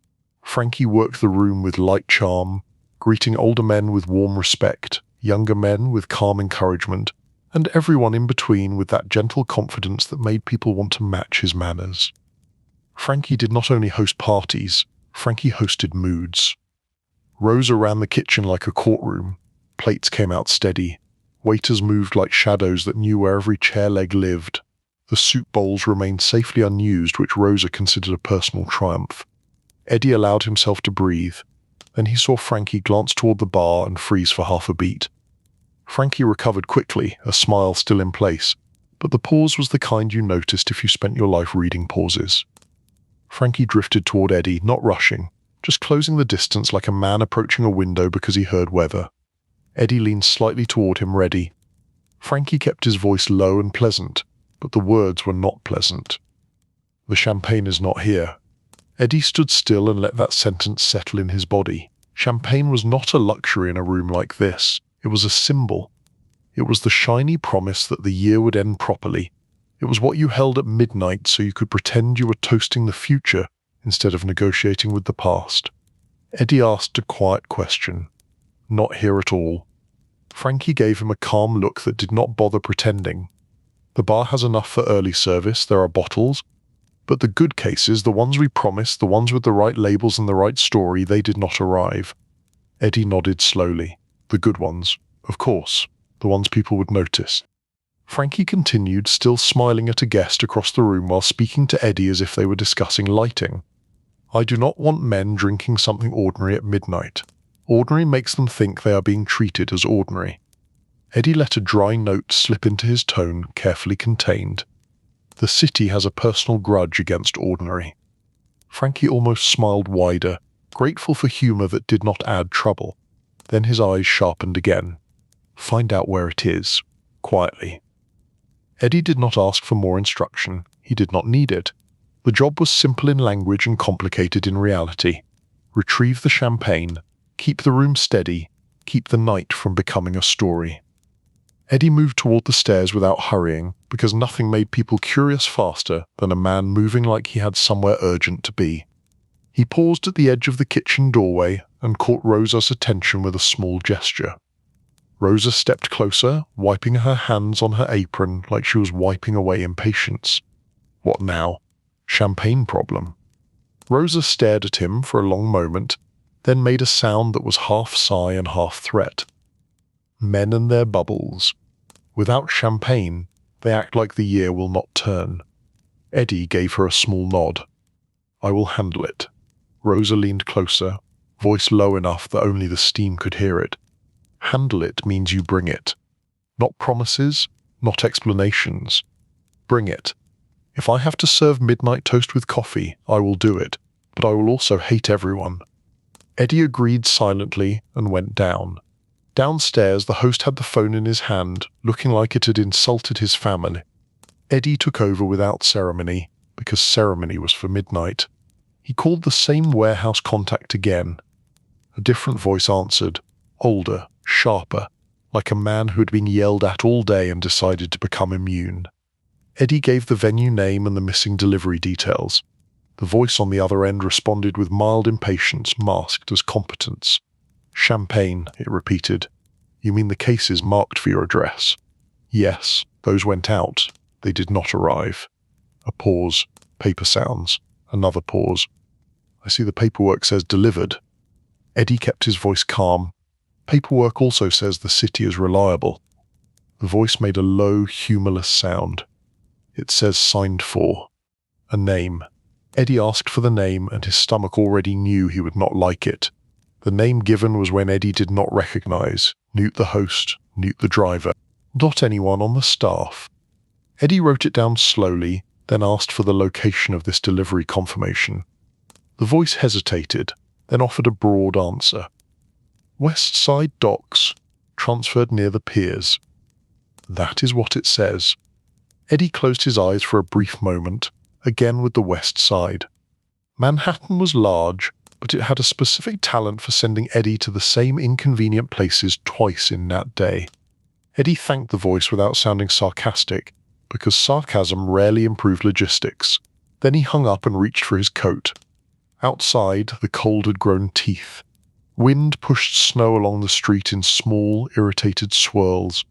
A cab passed, tires hissing on slush. Somewhere, laughing voices rose from a doorway, the kind of laugh that did not know it was about to become a headache. Eddie walked fast but not frantic, heading for a place where trucks and crates did not get lost by accident. The West Side Docks, Hudson River Piers, a part of town that smelled of salt, rope, diesel, and men who carried the weight of other people's celebrations.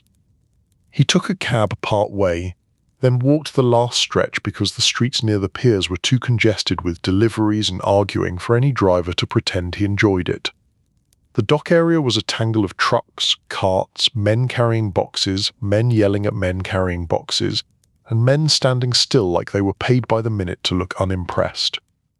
Eddie approached a small office near a gate where a watchman sat behind a window, hat low, eyes up. The watchman looked Eddie over with the slow patience of a man who had seen too many people pretend they belonged. Eddie offered a polite nod and a simple request. I am looking for a delivery that went missing. Champagne cases, wrong signature. The watchman did not move much. Everybody is looking for something. What makes your something special? Eddie considered his answers. He could mention names, but names were slippery on docks. He could mention consequences, but consequences sounded like threats. He chose the simplest truth. It is New Year's. People upstairs are trying to pretend the world is steady. I would like to help them. The watchman stared at him for a moment longer than necessary, then shifted his gaze slightly to the side. Over there. Foreman shed. Ask for Lou. Eddie thanked him and walked toward the shed. Inside, the foreman was a thick-armed man with a face lined by wind and annoyance. He held a clipboard like it was a weapon. His name, according to the crooked sign behind him, was Lou, and he looked exactly like a Lou. Eddie waited for a gap in the shouting, then stepped in. Lou. Lou soured his expression. Who are you? A man trying to find a delivery that got signed for by someone who is not my people. Lou grunted. That happens. Eddie kept his tone calm and respectful. It should not happen twice in one night. Lou narrowed his eyes. Twice. Glasses earlier, champagne now. Eddie did not explain further. Explaining was how you invited questions, and questions were how you invited delays. Lou asked for paperwork. Eddie showed the note with the signature name, the address, the delivery mark. Lou scanned it with a look that suggested he was reading something he already disliked. Lou jerked his chin toward a stack of papers. We got deliveries. They go where they go. Sometimes a case lands wrong. Sometimes it lands right and somebody walks off with it. Eddie let a dry humor settle into his voice. Usually the somebody is not a ghost, though. This signature is new to me. Lou scratched his cheek like he was shaving invisible stubble. That name. I saw it. A guy here earlier. He said he was from your restaurant. Eddie held Lou's gaze. He was not. Lou shrugged. I am not a priest. I do not bless identities. He had a truck. He had a hand truck. He had confidence. Confidence is 90% of the city. Eddie nodded. That was true enough to be depressing. Where did he go? Eddie asked. Lou pointed loosely, toward the warehouse storage, then out. Maybe toward a different truck, maybe toward a different street. Lou watched Eddie carefully. You making there a big thing? Eddie chose a tone that made things smaller instead of larger. I am making it a quiet thing. A quiet thing is always better. Lou grunted again. There is a small crew that has been hovering around, acting like they run the wind. They have a guy with a shiny scarf and shoes too clean for a dock. If your champagne went for a walk, that guy probably held the leash. Eddie thanked Lou and stepped back outside. A shiny scarf and clean shoes. That was a dock description that meant only one thing. Someone wanted to be seen. Someone wanted the theft to be a message. Eddie walked between trucks and crates, scanning faces, watching for the wrong kind of neat. He spotted it near a stacked pallet of lumber. A man leaning casually against a post, scarf bright even in the dim light, shoes clean enough to be offended by slush. Two other men stood nearby, hands in pockets, posture relaxed in a way that only people with protection could afford. The scarf man noticed Eddie immediately. His smile arrived like a stage light. Friendly, bright, not quite trustworthy. Eddie approached with a calm pace and stopped close enough to speak but not close enough to be crowded. The scarf man started first, voice smooth, playful. You look like you lost something. It is New Year's, happens to everybody. Eddie kept his tone mild. I lost champagne. The scarf man placed a hand on his chest like he was personally wounded. Champagne, that is tragic. A crime against celebration. Eddie let the word crime hang without reacting. The scarf man continued, enjoying himself. I might have heard about champagne walking around. The docks are full of wandering things, cratids, rumours, sometimes a man with a plan. Eddie asked the simplest question. Do you have my cases? The scarf man tilted his head, considering. It depends. How do we define yours? Did you make the bubbles yourself? Eddie did not smile. He did not frown. He stayed steady. The cases were meant for a party upstairs on Mulberry Street. They were signed for by someone who lied. I am here to correct that. The scarf man shrugged lightly, as if correcting lies were a hobby. Maybe somebody corrected the route for you. Maybe somebody decided your party needed a little surprise. Eddie let a hint of sarcasm into his voice, careful and small. Surprises are wonderful when they come wrapped in ribbon. Less wonderful when they come wrapped in theft. The scarf man laughed quietly. Theft is a harsh word. I prefer misunderstanding. Eddie took a breath and chose diplomacy, because diplomacy was how you moved objects without breaking people. All right, misunderstanding. Help me unmisunderstand it. The scarf man stepped closer by half a step, still relaxed. And why would I do that? Eddie considered again. He could offer money. Money was simple but also insulting in the wrong context.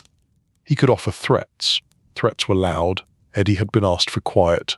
He chose the third option, the one the city truly ran on. I can owe you something. The scarf man smiled wider, pleased. Now we are speaking the city language. Eddie continued. Not a blank check. A reasonable favour, the kind that fits on one line. The scarf man tapped his own scarf as if it were a tie. I like lines. Lines keep men honest. Tell me your line. Eddie kept his voice low. You return the champagne. Tonight remains smooth. In return you get an invitation to avoid a problem next month. The scarf man laughed again, and this time there was a sharper edge. What problem? Eddie answered honestly, because honesty was sometimes the fastest road. A reporter is sniffing around this neighbourhood. She likes stories. She likes New Year's. She likes human colour. She will write something bright if you give her something bright. The scarf man narrowed his eyes slightly.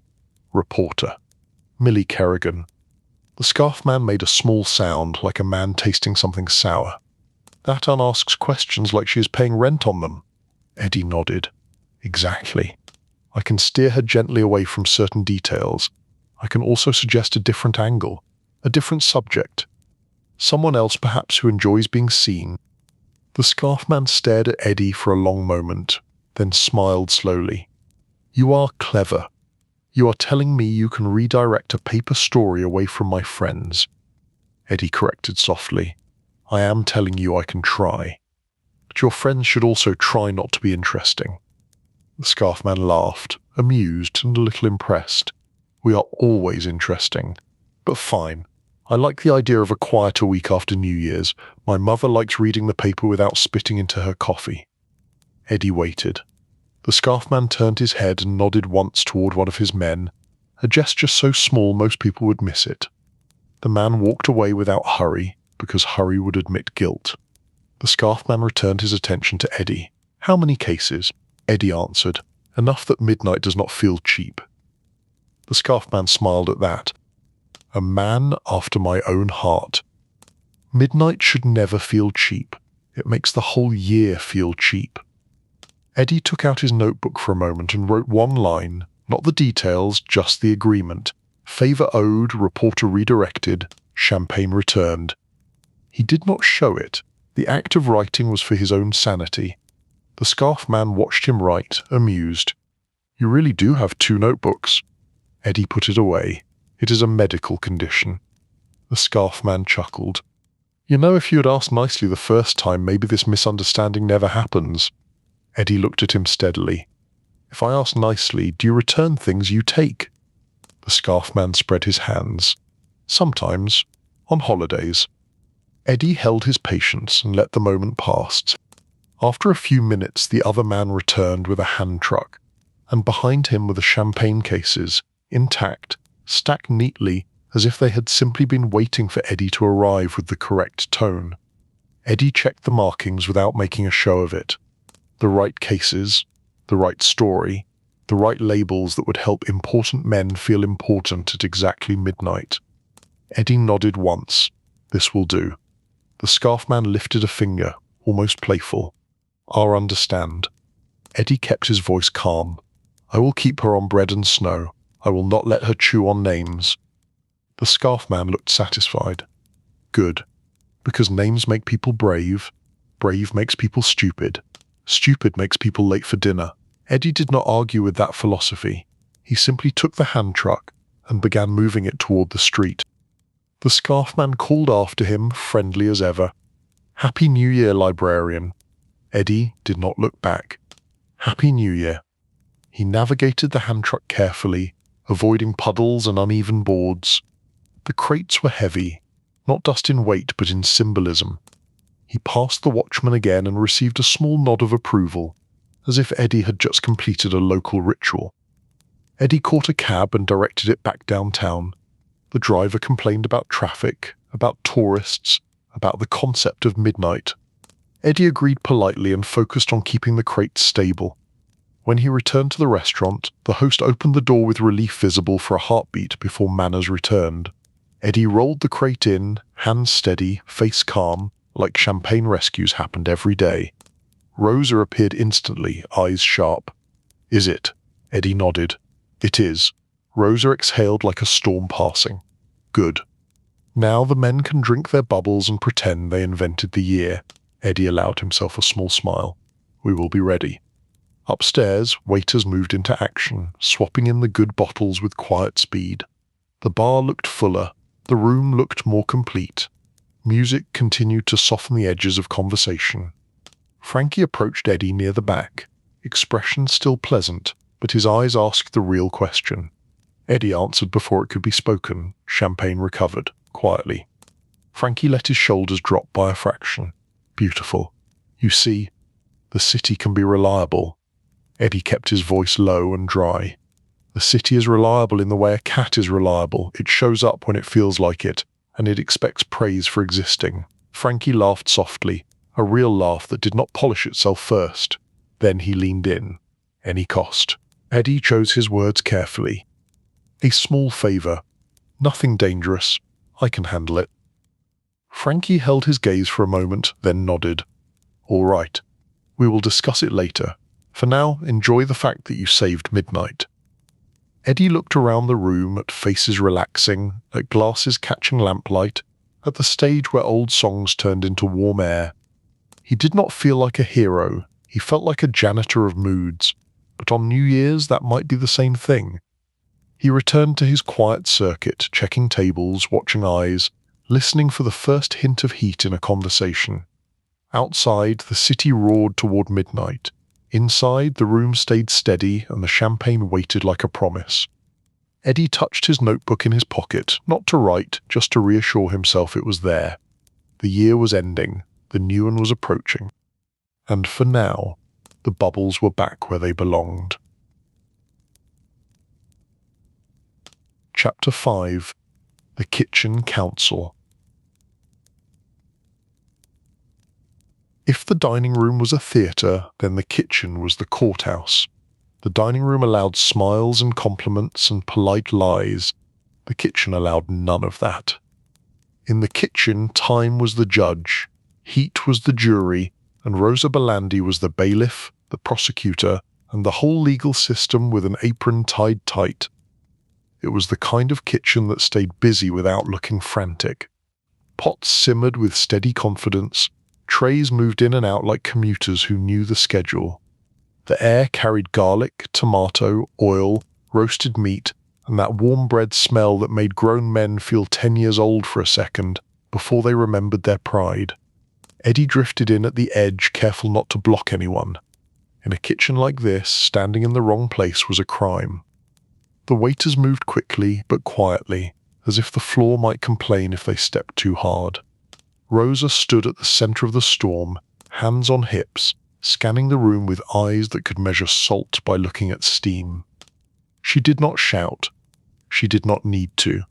The kitchen obeyed her like a well-trained orchestra obeyed a conductor who had once thrown a spoon with perfect aim and did not regret it. Eddie waited until her gaze flicked to him, then offered a small nod. Rosa did not smile. You came back with bubbles. Good. The year can now turn without a tantrum. Eddie kept his tone mild. I tried to protect the soup bowls from becoming famous. Rosa made a small sound of approval. Good. Soup bowls deserve peace. A waiter rushed past with a tray of antipasto, then stopped short when Rosa lifted a finger. He froze like someone had switched off his legs. Rosa pointed toward the pass with a short motion. That tray. Too much oil. It shines like a waxed floor. Fix it. The waiter nodded fast and vanished to correct the shine, as if shine alone could unalive a celebration. Eddie watched, quietly impressed. Some people ran organizations with threats. Rosa ran one with standards.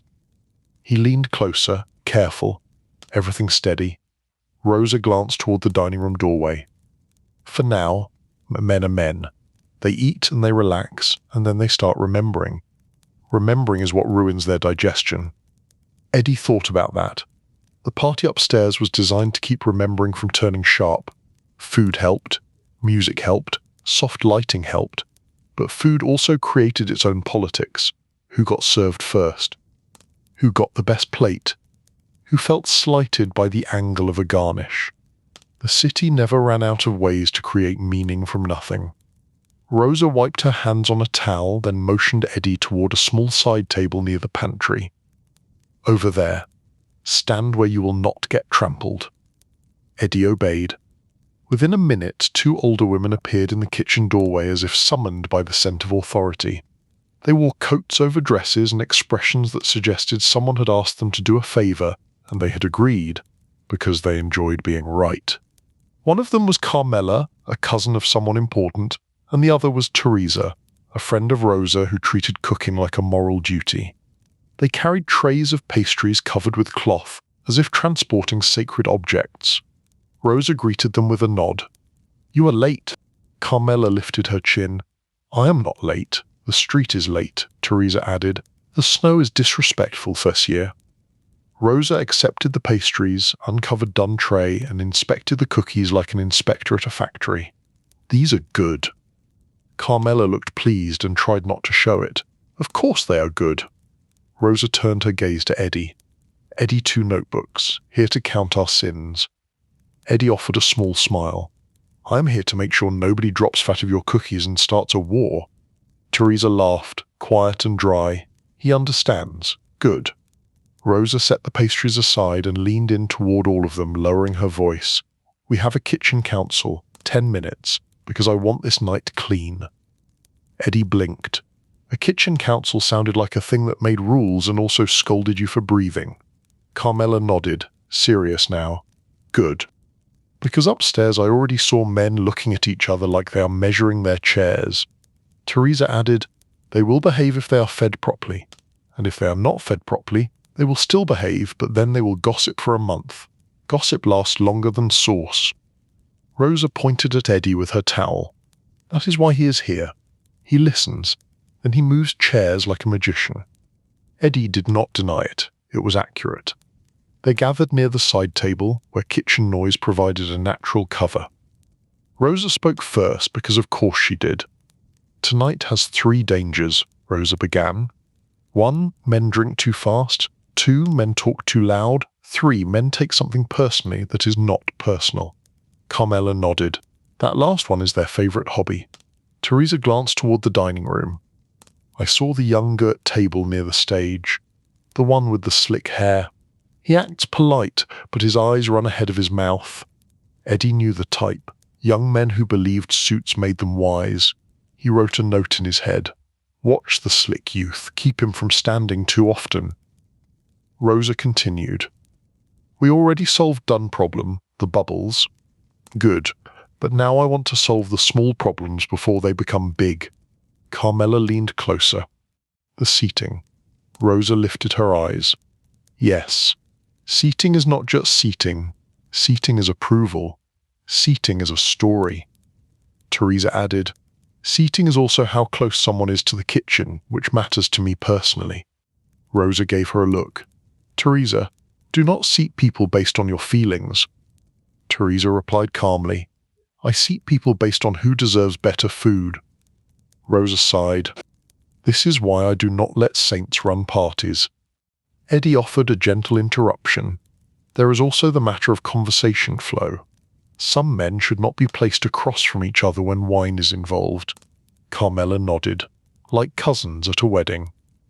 Rosa pointed her towel again, approving. "Exactly. You see, we are aligned." A waiter appeared, a young man named Nico, holding a tray and wearing a nervous expression.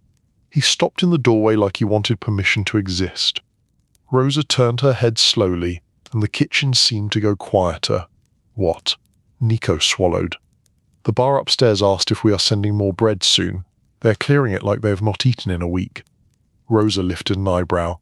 "They eat bread like it is an apology. Tell them more is coming, and tell them to use butter like people, not like animals."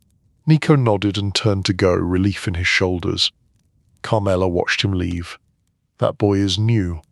Rosa made a small noise, "new and soft." Which is not a crime, but it makes him easy to blame when men feel bored. Eddie felt his attention sharpen. A soft waiter on New Year's Eve in a room full of important men was a fragile situation. Teresa agreed. "I saw someone snap fingers at him upstairs, like he is a dog." Rosa's eyes narrowed. "Who?" Teresa gave a name, low and careful. "An older man with a pinky ring that looks like it has its own ego." Eddie recognized the description even without the name. There were always a few men who treated manners as something other people owed them. Rosa took a breath and forced calm into it. All right, we keep the boy away from that table. Put him with families. Put him with the friendly men who like jokes. He will loosen up. Eddie nodded. I can do that. Carmela leaned in again, lowering her voice. And what about the men from across the river? The ones Frankie invited because it looks good to have them. Rosa's expression tightened. I do not love guests who bring their own weather. Eddie understood. Frankie had invited a couple of out-of-neighborhood connections because New Year's was a time to show polite unity, even if it was only a performance. Men did that with smiles and careful toasts. Sometimes it worked. Sometimes it turned into a quiet contest for who could look more unbothered. Eddie offered an observation. If they are here, they should feel respected but not entertained. There is a difference. Teresa nodded. Entertainment makes them think they are the center. Carmela added, the center is already crowded. Rosa tapped the table once, concluding, fine. The plan. More bread. Slow service on the hard drink. More food on the tables so nobody has an excuse to stand and wonder. And keep the soft waiter safe from the men who like snapping fingers. Eddie met Rosa's gaze and nodded. I will handle the waiter rotation. Rosa held his gaze for a moment longer than necessary, then softened, just a little. Good. Eddie is useful. That is my favorite kind of person. Eddie accepted the compliment with the same caution he used for wine. Rosa's approval was valuable and also came with expectations. The kitchen council broke apart. Carmela went back to adjusting desserts like she was arranging art. Teresa began lecturing a pot of sauce as if it could hear her standards. Rosa returned to command. Eddie stepped out into the hallway and headed upstairs, moving smoothly, not fast. Upstairs the room had grown fuller, the music remained warm and gentle, the lights stayed soft. The champagne glittered behind the bar like it was proud of itself. Frankie drifted through conversations like a fish through water, never splashing. He spotted Eddie and gave the smallest nod, the silent question. Eddie returned the smallest nod, the silent answer. Under control. Eddie found Nico near the bar carrying a tray with careful hands. The young man's eyes were focused on not dropping anything, which meant he was not focused on people, which was how you bumped into trouble. Eddie stepped close enough to speak quietly. Nico.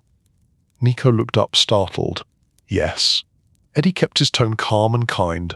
You are doing fine. Tonight is busy. People act strange because they think the calendar gives them permission. Nico nodded, grateful for any logic. Thank you, Eddie continued. In 5 minutes, I want you to switch to table by the window. They are families. They tip well and they talk slow. It will catch your breath. Nico's shoulders relaxed by a visible degree. Thank you. I was worried I was doing something wrong. Eddie shook his head. You are doing something right. You are careful. That matters.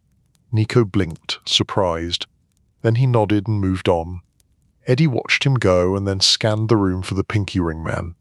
He found him near the center, holding a glass and talking with a lazy confidence. Pinky ring, full suit, the air of a man who believed the world owed him small conveniences. As if on cue, the man snapped his fingers once toward a waiter passing by. Eddie stepped in, not aggressive, just present. He did not address the snap directly. Instead, he addressed the man as if everything was already polite. Good evening. How are you enjoying the food? The pinky ring man looked Eddie over, mildly annoyed at being interrupted by courtesy. It is fine, but service is slow. Eddie offered a practiced smile. We're keeping it smooth tonight. Too fast makes people restless. Restless makes people stand and bump into each other. Nobody wants to bump into anyone. The man narrowed his eyes, realizing Eddie was not a waiter. You running this? Eddie stayed modest. I am helping. The man sipped his drink, then waved his hand dismissively. I want more bread. Eddie nodded as if the request were perfectly reasonable. Bread is coming. In the meantime, I recommend the antipasto. It is excellent and it gives your hands something to do besides snack. The man stared for a moment, caught between offense and humor. Then he made a small laugh, reluctant. You got jokes. Eddie shrugged lightly. New Year's is expensive, humor is free. The pinky ring man's posture loosened. Fine, bring the bread. Eddie inclined his head and drifted away, having accomplished the important thing. He had redirected the man's behavior without challenging his pride. Pride was like a match, it burned best when you ignored it. Eddie returned to Frankie near the bar and leaned in slightly. The soft waiter is moving to family tables. Also, the man with the ring is being managed. Frankie glanced toward the center and smiled. Managed. That is a beautiful word. You make it sound like we are running a hotel, not a room full of egos. Eddie kept his tone dry. Hotels have more pillows, egos have fewer. Frankie gave a quiet laugh and clapped Eddie on the shoulder once, gentle. Good work. The party continued building toward midnight. Wine flowed steadily, food arrived in waves, the music stayed warm and calm. Conversations began to soften, and Eddie noticed something that always happened when people got fed properly. The sharp edges dulled, voices lowered, men leaned back in their chairs and remembered they had shoulders. Then the first small mistake appeared, innocent and dangerous. A waiter, not Nico, carried a tray of champagne flutes toward a table near the stage. His foot caught on a chair leg that should not have been angled out. The tray tilted. Glass clinked sharply. For 1 second the room held its breath. The waiter recovered fast. Nothing fell, no glass shattered, no champagne spilled, but the sound had cut through the music like a needle. A few heads turned. A few eyes narrowed. The pinky ring man smirked as if he had been given proof that the world was sloppy. Eddie moved immediately, not rushing, but arriving beside the waiter with calm authority. He did not touch the tray. He did not grab the waiter. He simply placed himself there like a wall against panic. The waiter's face was pale. "Sorry," he whispered. Eddie lowered his voice. "You did fine. You recovered. That is what matters." Across the table, one older guest lifted his chin, irritation rising. "Watch where you are going." Eddie turned slightly toward the guest and offered a calm smile. "Absolutely. The chair legs can be sneaky. They like attention." The guest blinked, thrown off by the odd phrasing. Then his irritation softened into mild amusement. "Chair legs," Eddie continued smoothly. "We will keep them in line. Enjoy your drink." The guest nodded and turned back to his conversation. The moment dissolved, the room exhaled, the music resumed full control. Eddie guided the waiter toward the side, away from eyes. In the hallway, he spoke softly. "Tonight feels heavier than usual, I know. But you did not spill, you did not break anything. You do not need to carry that moment around." The waiter swallowed. I thought he would start yelling. Eddie kept his tone steady. People yell when they feel ignored. You did not ignore him. You gave him a second to feel important, then you kept moving. That is how you survive a room like this. The waiter nodded, still pale. "Thank you." Eddie paused, then made his choice. It was small, but small choices were what made nights end clean. Eddie reached into his pocket and pulled out a folded bill, not flashy, just practical. "Get yourself a coffee on your break, and breathe." The waiter stared. "You do not have to," Eddie replied gently. "I do not have to do anything. I am choosing." The waiter nodded slowly, eyes wet but controlled. Then he walked back into the room with straighter shoulders. Eddie remained in the hallway for a moment, letting his own heart slow. He had protected a waiter from becoming a scapegoat. That mattered. It also created a tiny risk. Kindness could be misread. Kindness could be turned into expectation. Eddie accepted the risk because he preferred being the kind of man who chose. When he returned to the kitchen doorway, Rosa was there, watching him the way she watched boiling water, attentive and evaluating. Rosa gave him a look. "I saw you." Eddie kept his face neutral. "What did you see?" "I saw you stop a moment from becoming a story," Rosa replied. "I saw you protect a waiter the way you protect table settings. Like everything matters." Eddie did not know how to respond to that, so he chose honesty. Everything does matter, if it leads to a worse thing. Rosa stared at him for a long second, then nodded once, decisive. "Good. That means you are the right kind of useful." She leaned closer, voice low enough that only the steam could witness it. "The men upstairs think they run the night. They do not. People like you and people like me run the night. Quietly, with bread and chairs and timing. Eddie felt a small warmth behind his ribs, not pride exactly, more like relief that someone saw the work. He nodded once. I will keep it steady. Rosa pointed toward the kitchen. Go eat something. If you faint, I will unalive you with a spoon, and then I will have to clean up more than plates. Eddie almost smiled. Yes, Rosa. He took a plate from a waiter and ate standing up in the hallway, facing the wall like a child in trouble. The food was excellent, of course. Rosa did not allow anything else. Each bite calmed him a fraction, as if the sauce itself carried instructions. Slow down. Pay attention. Let the night pass. When he returned to the dining room, the party felt smoother again. The champagne flutes shimmered. Conversations sounded warmer. People leaned closer, not to argue, but to confide simple things. Stories about the old neighborhood. Jokes that landed gently and then floated away. Near the window, Eddie caught a glimpse of Millie Kerrigan outside again, notebook in hand, walking past without stopping. She looked in briefly and then continued on, as if satisfied with her angle. Eddie hoped she stayed satisfied. Satisfaction was a rare and useful thing. Frankie found Eddie near the back and offered a quiet nod. How are we? Eddie answered with the calm truth. The kitchen council is in control, the waiters are steady, the champagne is in place. The room is still asleep enough to behave. Frankie smiled, pleased. Beautiful. Keep it that way. Midnight is coming. Eddie looked at the clock and felt the year narrowing toward its final minutes like a hallway leading to a door. He adjusted a chair by an inch, straightened a napkin, and then did what he had done all night. He listened. He watched. He kept the night from becoming something it was not supposed to be, and for now it worked. Chapter 6. Midnight Mass and the Softer Kind of Guilt. The night outside was getting louder, but upstairs the room stayed wrapped in a calm that felt carefully constructed, like a blanket tucked in at the corners. The trio played a soft swing that made even tired people feel graceful. Artie let the piano speak in quiet sentences, never demanding attention, only guiding it. The waiters moved with steady purpose. The plates arrived warm. The champagne waited like a promise that wanted to keep its word. Eddie kept doing his small jobs, the invisible ones that made the big ones possible. He watched the doors, because doors were where the world entered. He watched the bar, because bars were where confidence grew legs. He watched the gaps between conversations, because that was where old grudges liked to crawl out and stretch. Frankie drifted through the room with that easy charm that made a gathering feel like an honor instead of an obligation. He greeted men like he remembered their birthdays, even when Eddie knew he mainly remembered their leverage. Frankie also had a special skill with older guests. He made them feel respected without making them feel old, which was a narrow path, and Frankie walked it like he was born there.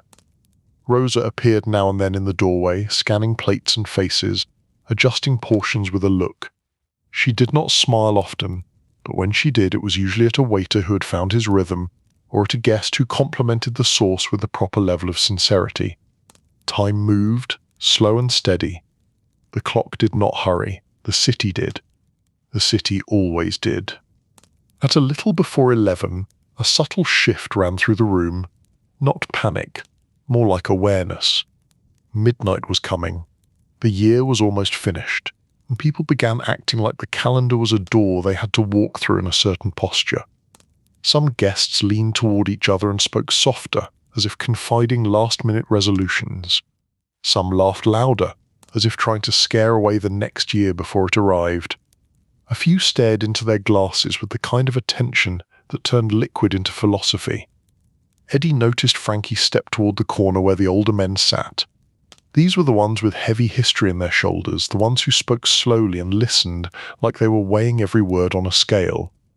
They were calm, but they carried a quiet gravity that made younger men adjust themselves without knowing why. Frankie did not interrupt them. He waited at the edge and let the conversation reach a natural pause, the way you waited for a waiter to set down a tray. Then he leaned in with respectful warmth. Gentlemen, if you would like, we can do the old thing. A quick appearance, a little air, a few quiet steps. One of the older men, a narrow-faced fellow with silver in his hair, nodded once. The old thing. Another man smiled faintly. If we do not do it, our mothers will hear about it in the next life. A third man grumbled. My mother already hears everything. They rose slowly, not with stiffness but with intention. Their movement drew attention without requesting it. Eddie watched the younger men notice, then pretend they had not noticed, then subtly angle themselves to see where the elders were going. Everyone wanted to be near tradition, even if they claimed they were above it. Frankie turned to Eddie with a small look that asked for coordination. Eddie responded with a small nod that promised it. A quick walk, Frankie murmured. We keep it simple. No gathering crowds, no drama. Eddie understood. The old thing was not just about belief. It was about proving the neighborhood still had a center. On New Year's Eve, people liked to touch something steady, even if only for a minute. Eddie stepped toward the trio and gave a discreet signal. Keep playing softly. Keep the room warm while we step out. Do not let silence start thinking. The clarinet man gave a polite nod. Artie touched a key and let a gentle note float, like a promise that the room would not be left alone with its own thoughts. Eddie moved to the stairs. Two trusted men followed, not bodyguards in the dramatic sense, more like escorts for dignity. They walked as if they were simply going outside to breathe, which was exactly how it needed to look. Downstairs the restaurant was busy, coats and laughter and the smell of roasted meat. The host met Eddie with a look that asked if everything was fine.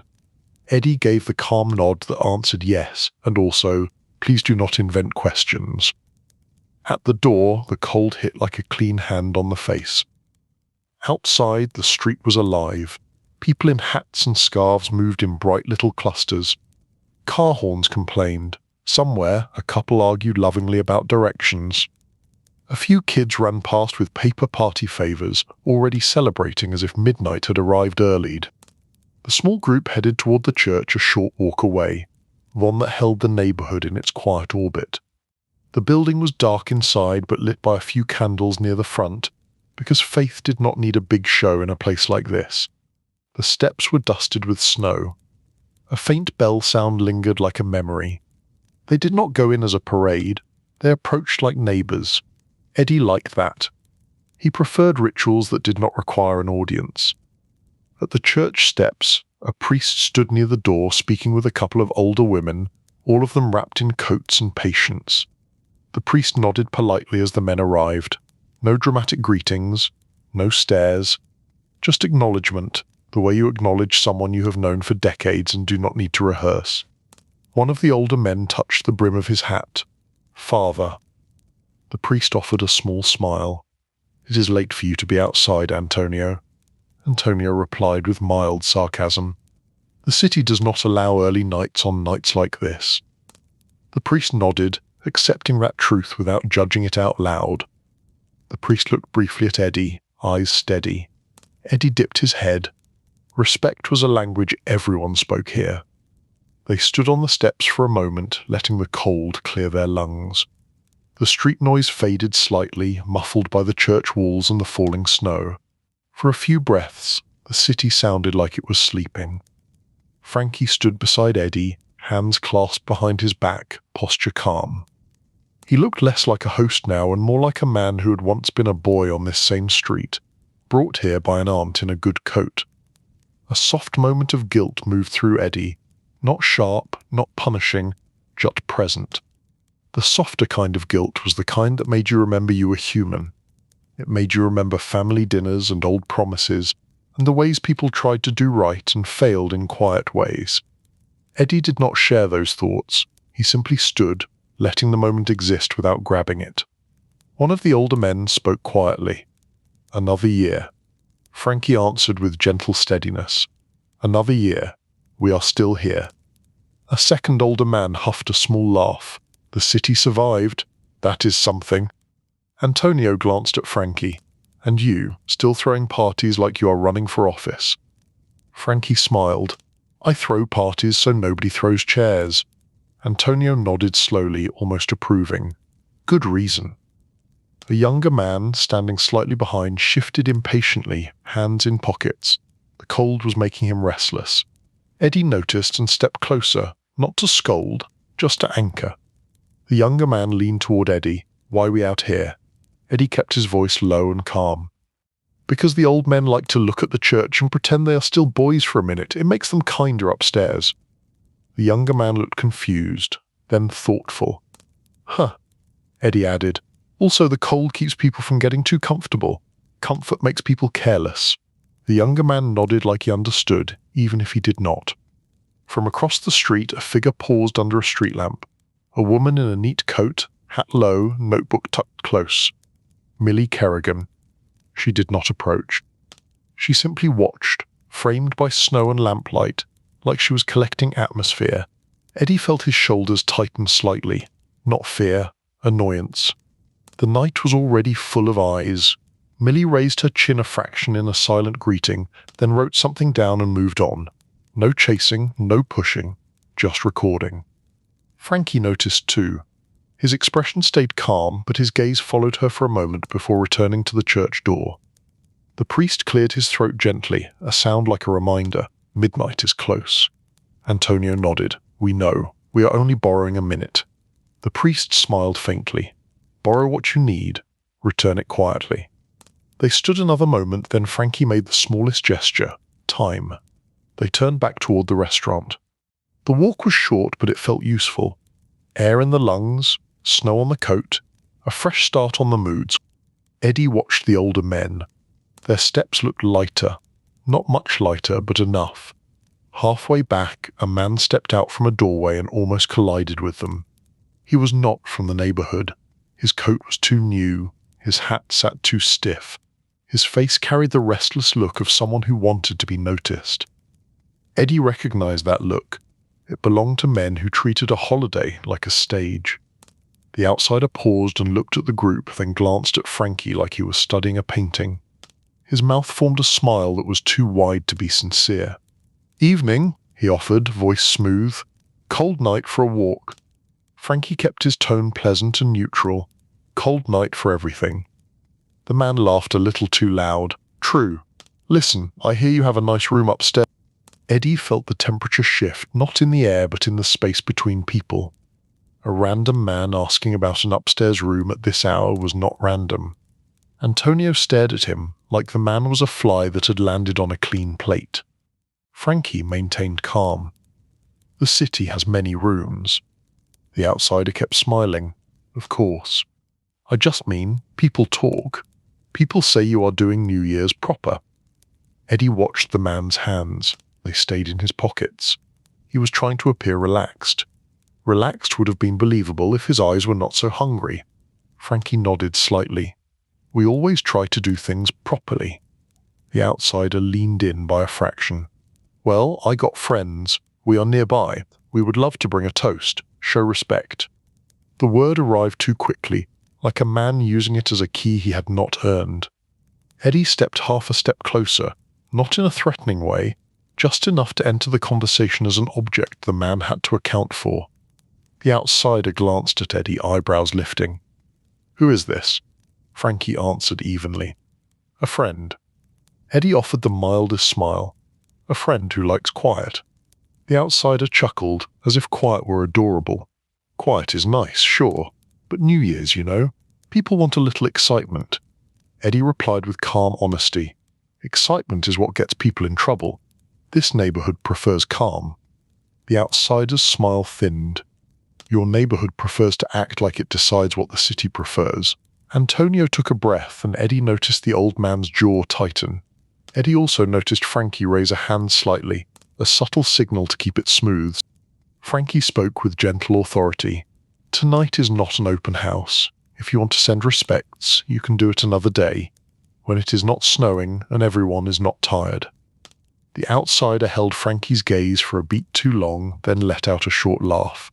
All right, another day. Happy New Year. He stepped back into the doorway, disappearing as neatly as he had appeared. Eddie watched the dark doorway for a second, then returned his attention to Frankie. Frankie's face stayed pleasant, but his eyes had sharpened into focus. That was inconvenient. Eddie kept his tone low. That was probing. Antonio grumbled. That was rude. Frankie breathed out slowly. No drama, We go back. We let the room stay warm. They continued toward the restaurant. Eddie's mind moved through possibilities, cautious and quiet. The outsider was not necessarily dangerous, but he was definitely interested, and interest was the first domino.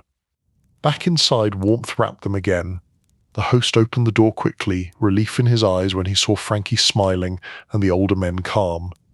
Eddie guided the group upstairs with the same steady pace, as if nothing at all had occurred. The room welcomed them back with music and murmured conversation. People glanced up, people smiled, the rhythm held. Rosa stood in the kitchen doorway upstairs, eyes narrowing at Eddie's coat. "You were outside." A quick breath. Rosa's gaze sharpened. "And?" A man outside asked about the room. Rosa made a small sound that was not quite a curse but wanted to be. Of course he did. The city does not let a quiet thing stay quiet. "Are we safe?" Eddie nodded. "We are steady." It was handled with manners. Rosa pointed with her towel like a judge. "Keep it that way. I am not cleaning up a mood tonight." Eddie returned to the dining room. Frankie took his place again, greeting guests like nothing had interrupted him. That was what good hosts did. They swallowed the rough moments and served the smooth ones. Eddie moved toward the bar and checked the champagne supply himself. The bottles stood ready, the flutes were clean, the tray for midnight was arranged with attention. Eddie adjusted that glass by an inch, because symmetry soothed people even when they did not know it. At the edge of the room, Detective Pike had appeared again, standing near the downstairs entrance with his coat still on. He did not look like a man hunting. He looked like a man verifying that his feet might survive the night. Eddie approached him carefully, not abruptly, just present. Pike glanced at Eddie, expression tired but not unkind. "I saw you outside by the church." Eddie nodded. "A quick tradition." Pike exhaled. "Tradition is what keeps the city from turning into a zoo. Mostly." Eddie kept his voice low. A man also asked about the room. "Outside. Not from here." Pike's eyes sharpened slightly. "Description." Eddie gave it calmly. "Too new coat, too stiff hat, smile hungry, wanted to bring friends for a toast." Pike made a short sound like a man adding another pebble to a heavy pocket. "That is the kind that looks for a door to push on. You keep it closed." Eddie nodded. "It is closed." Pike shifted his weight. "Reporter is still out there too. She has been circling like she is looking for the cleanest angle." Eddie replied honestly. "I saw her." She wrote and moved on. Pike nodded, then let a mild humour enter his voice. "She is polite for trouble." Eddie almost smiled. "That is accurate." Pike's gaze moved across the room. "You keeping it calm? That is the job." Pike gave a small nod, almost respectful. "Good. Keep it that way until midnight. After midnight, people get feelings. Feelings are messy." Eddie watched a nearby table where two men laughed softly at a joke that did not matter. Feelings are already here. They are just wearing suits. Pike's mouth twitched. "Fair." "Happy New Year, Eddie." "Happy New Year, Detective." Pike stepped back toward the stairs again, fading into the background, which was where he seemed happiest. Eddie returned to his circuit. He checked staff, he checked pacing, he checked who had refills too quickly. He suggested more water on tables in a way that sounded like hospitality, not control. He reminded the bar quietly that slow was smooth and smooth was safe. As the minutes narrowed toward midnight, the room grew softer. Conversations turned reflective. Laughs grew warmer. A few men looked toward the ceiling as if expecting the new year to arrive through it. The musicians shifted into a familiar tune, gentle and nostalgic, the kind that made people remember themselves at younger ages. Artie played with restraint, letting the piano speak without getting dramatic. The clarinet floated on top, tender and clean. Frankie stepped toward the center of the room and raised his glass slightly. Not yet the midnight toast, just a prelude. Attention gathered without being forced. Frankie's voice was warm and calm, low enough that the room leaned in. "We are close. I will not make speeches. Nobody likes speeches. I only want to say this. Thank you for coming. Thank you for staying respectful. And if the new year tries to act wild, we will act calmer than it." There were quiet chuckles and nods, relief in simple words. Eddie watched faces. Some looked touched. Some looked guarded. Some looked tired. Tired was good. Tired meant less drama. Frankie lowered his glass and moved back to the bar area where the midnight tray waited. Eddie followed, ready to help with the mechanical part of the moment, because moments were safer when the logistics were flawless. Outside, a distant roar rose from the city, a wave of sound building as Times Square and 100 other corners wound themselves up. Inside, the room stayed quieter, as if the neighborhood wanted the new year to arrive politely at the door, knock, and wait to be invited. Eddie checked the clock again. Minutes now. He touched his second notebook in his pocket, not to write, just to remind himself that the night could be recorded and therefore controlled. It was a small superstition, but Eddie allowed small superstitions. The city ran on them. He looked toward the door, toward the stairwell, toward the windows where snow kept falling like a slow curtain. The new year was approaching. The room was steady, the men were calm, the champagne was ready, and Eddie, for the first time all evening, believed they might make it to midnight without anyone trying to turn feelings into trouble. Chapter 7. The reporter gets too close, politely. The room had reached that late-hour softness where people began speaking as if their words were fragile. Not whispered, not secretive, just careful. It was the same tone you heard at the end of a long family dinner, when the plates were mostly clear and the stories were mostly repeats and nobody wanted to be the one to break the mood. Eddie moved through the tables with a steady pace, his attention split between a dozen small details. A water glass here, an empty bread plate there, a guest shifting in his chair like he was about to stand too fast, a waiter hesitating in a doorway because he felt watched. All of it mattered, because a calm room was not a natural thing. It was built, it was maintained, it was protected. Near the stage, Artie and the trio kept the music at the perfect temperature, warm enough to relax shoulders, quiet enough to let conversation stay private, steady enough to prevent silence from forming sharp thoughts. When the clarinet floated above the piano, the sound had the gentle confidence of someone saying everything will be fine and believing it. Frankie remained the center without acting like the center. He knew how to be visible without being demanding. When he laughed, others relaxed. When he lowered his voice, others lowered theirs. When he walked past a table, men sat a little straighter without resenting it. Frankie made the room behave by making it want to behave, and then the door downstairs became interesting. Eddie felt it before he heard it. The air changed slightly, the way it changed when someone opened a window in winter. A faint draft of attention moved through the stairwell. The host downstairs spoke, then spoke again, a touch more formal the second time.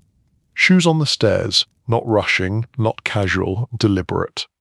Eddie drifted toward the top of the stairs and paused where he could see without being seen too clearly. The policy for nights like this was simple. Do not create a scene. Prevent scenes from creating themselves. A woman appeared at the bottom of the stairs.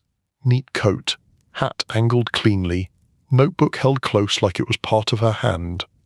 Millie Kerrigan looked up the stairwell and let her eyes take in the breathing of the building. She did not look nervous, she looked prepared. The host stood near her shoulder, slightly tense, doing his best to appear like he made decisions in his own building. That was an exhausting performance for a restaurant host on New Year's Eve.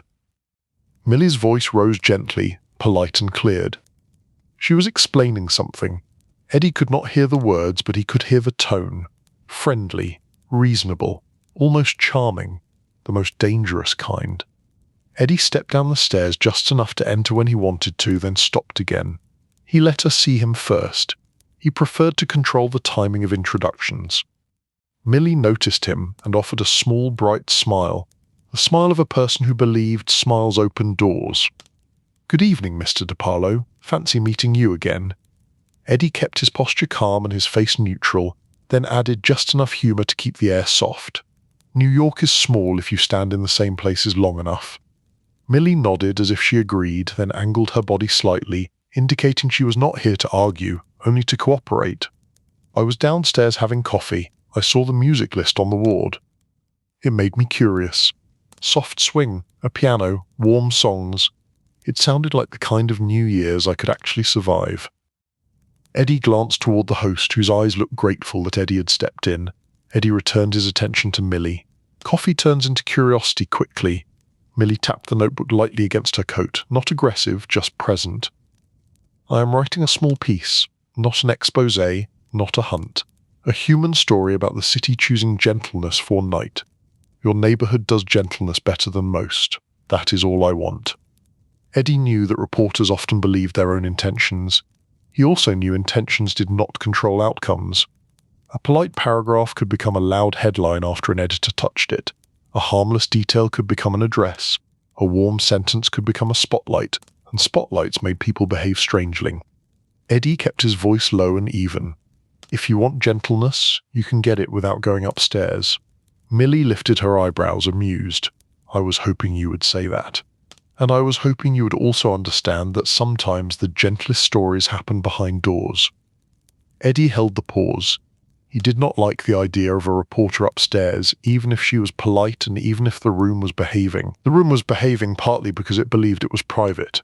At the same time, Eddie remembered the scarf man on the docks and the favour that had brought the champagne back. Keep her on bread and snow, do not let her chew on names. Eddie also remembered Pike's tired feet and his request for a quiet night. Eddie chose the middle path again, because middle paths were how you moved through crowded rooms without spill and acid. He stepped down more stair, meeting Millie at a point where she could not claim she had been invited upstairs, but also could not claim she had been shoved out the door. It was a hallway conversation, neither inside nor outside, a conversation that could end cleanly. Millie, he began in a calm tone that treated her like a person, not an enemy, I believe you when you say you want a gentle story. But this building is full of people who want a gentle year. They have chosen a room without windows for a reason. Millie's smile softened. You think I will harm them? Eddie shook his head slightly. I think the paper harms people without meaning to. It is like snow.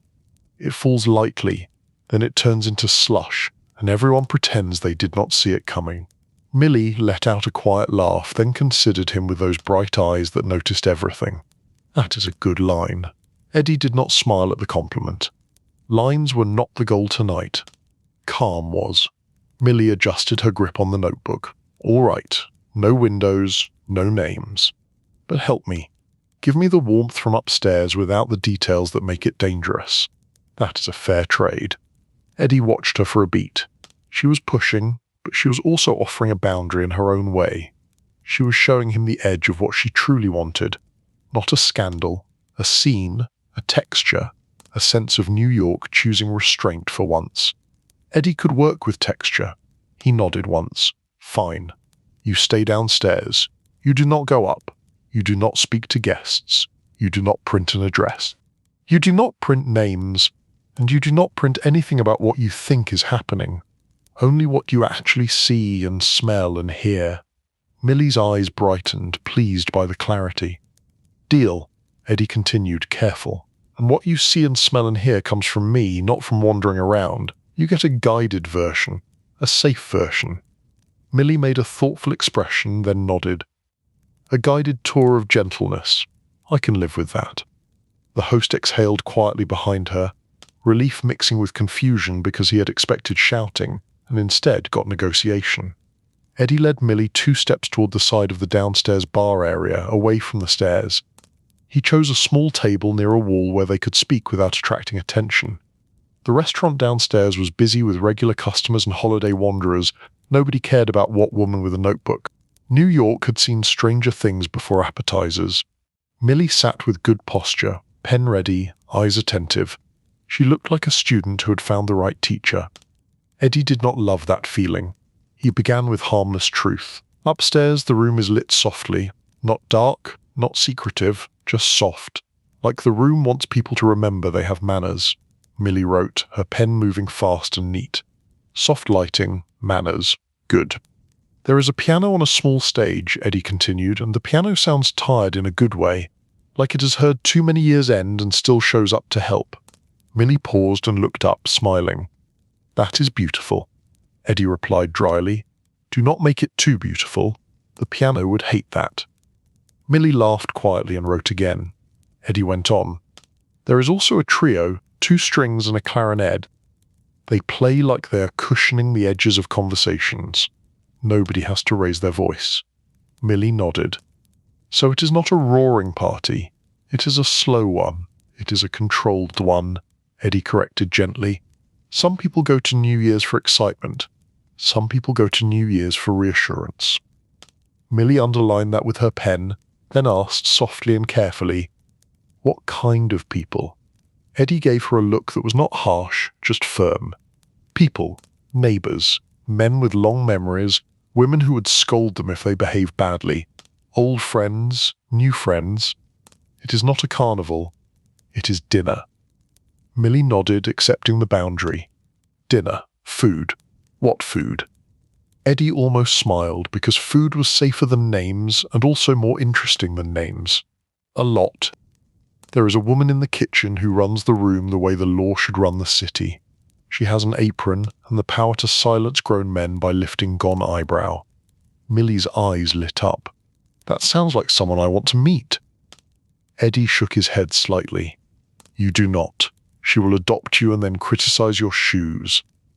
Millie laughed again, and her laugh stayed quiet, considerate of the room around them. What does she cook? Eddie offered a quick stream of sensory detail, the kind that could not get anyone arrested but could make a reader hungry.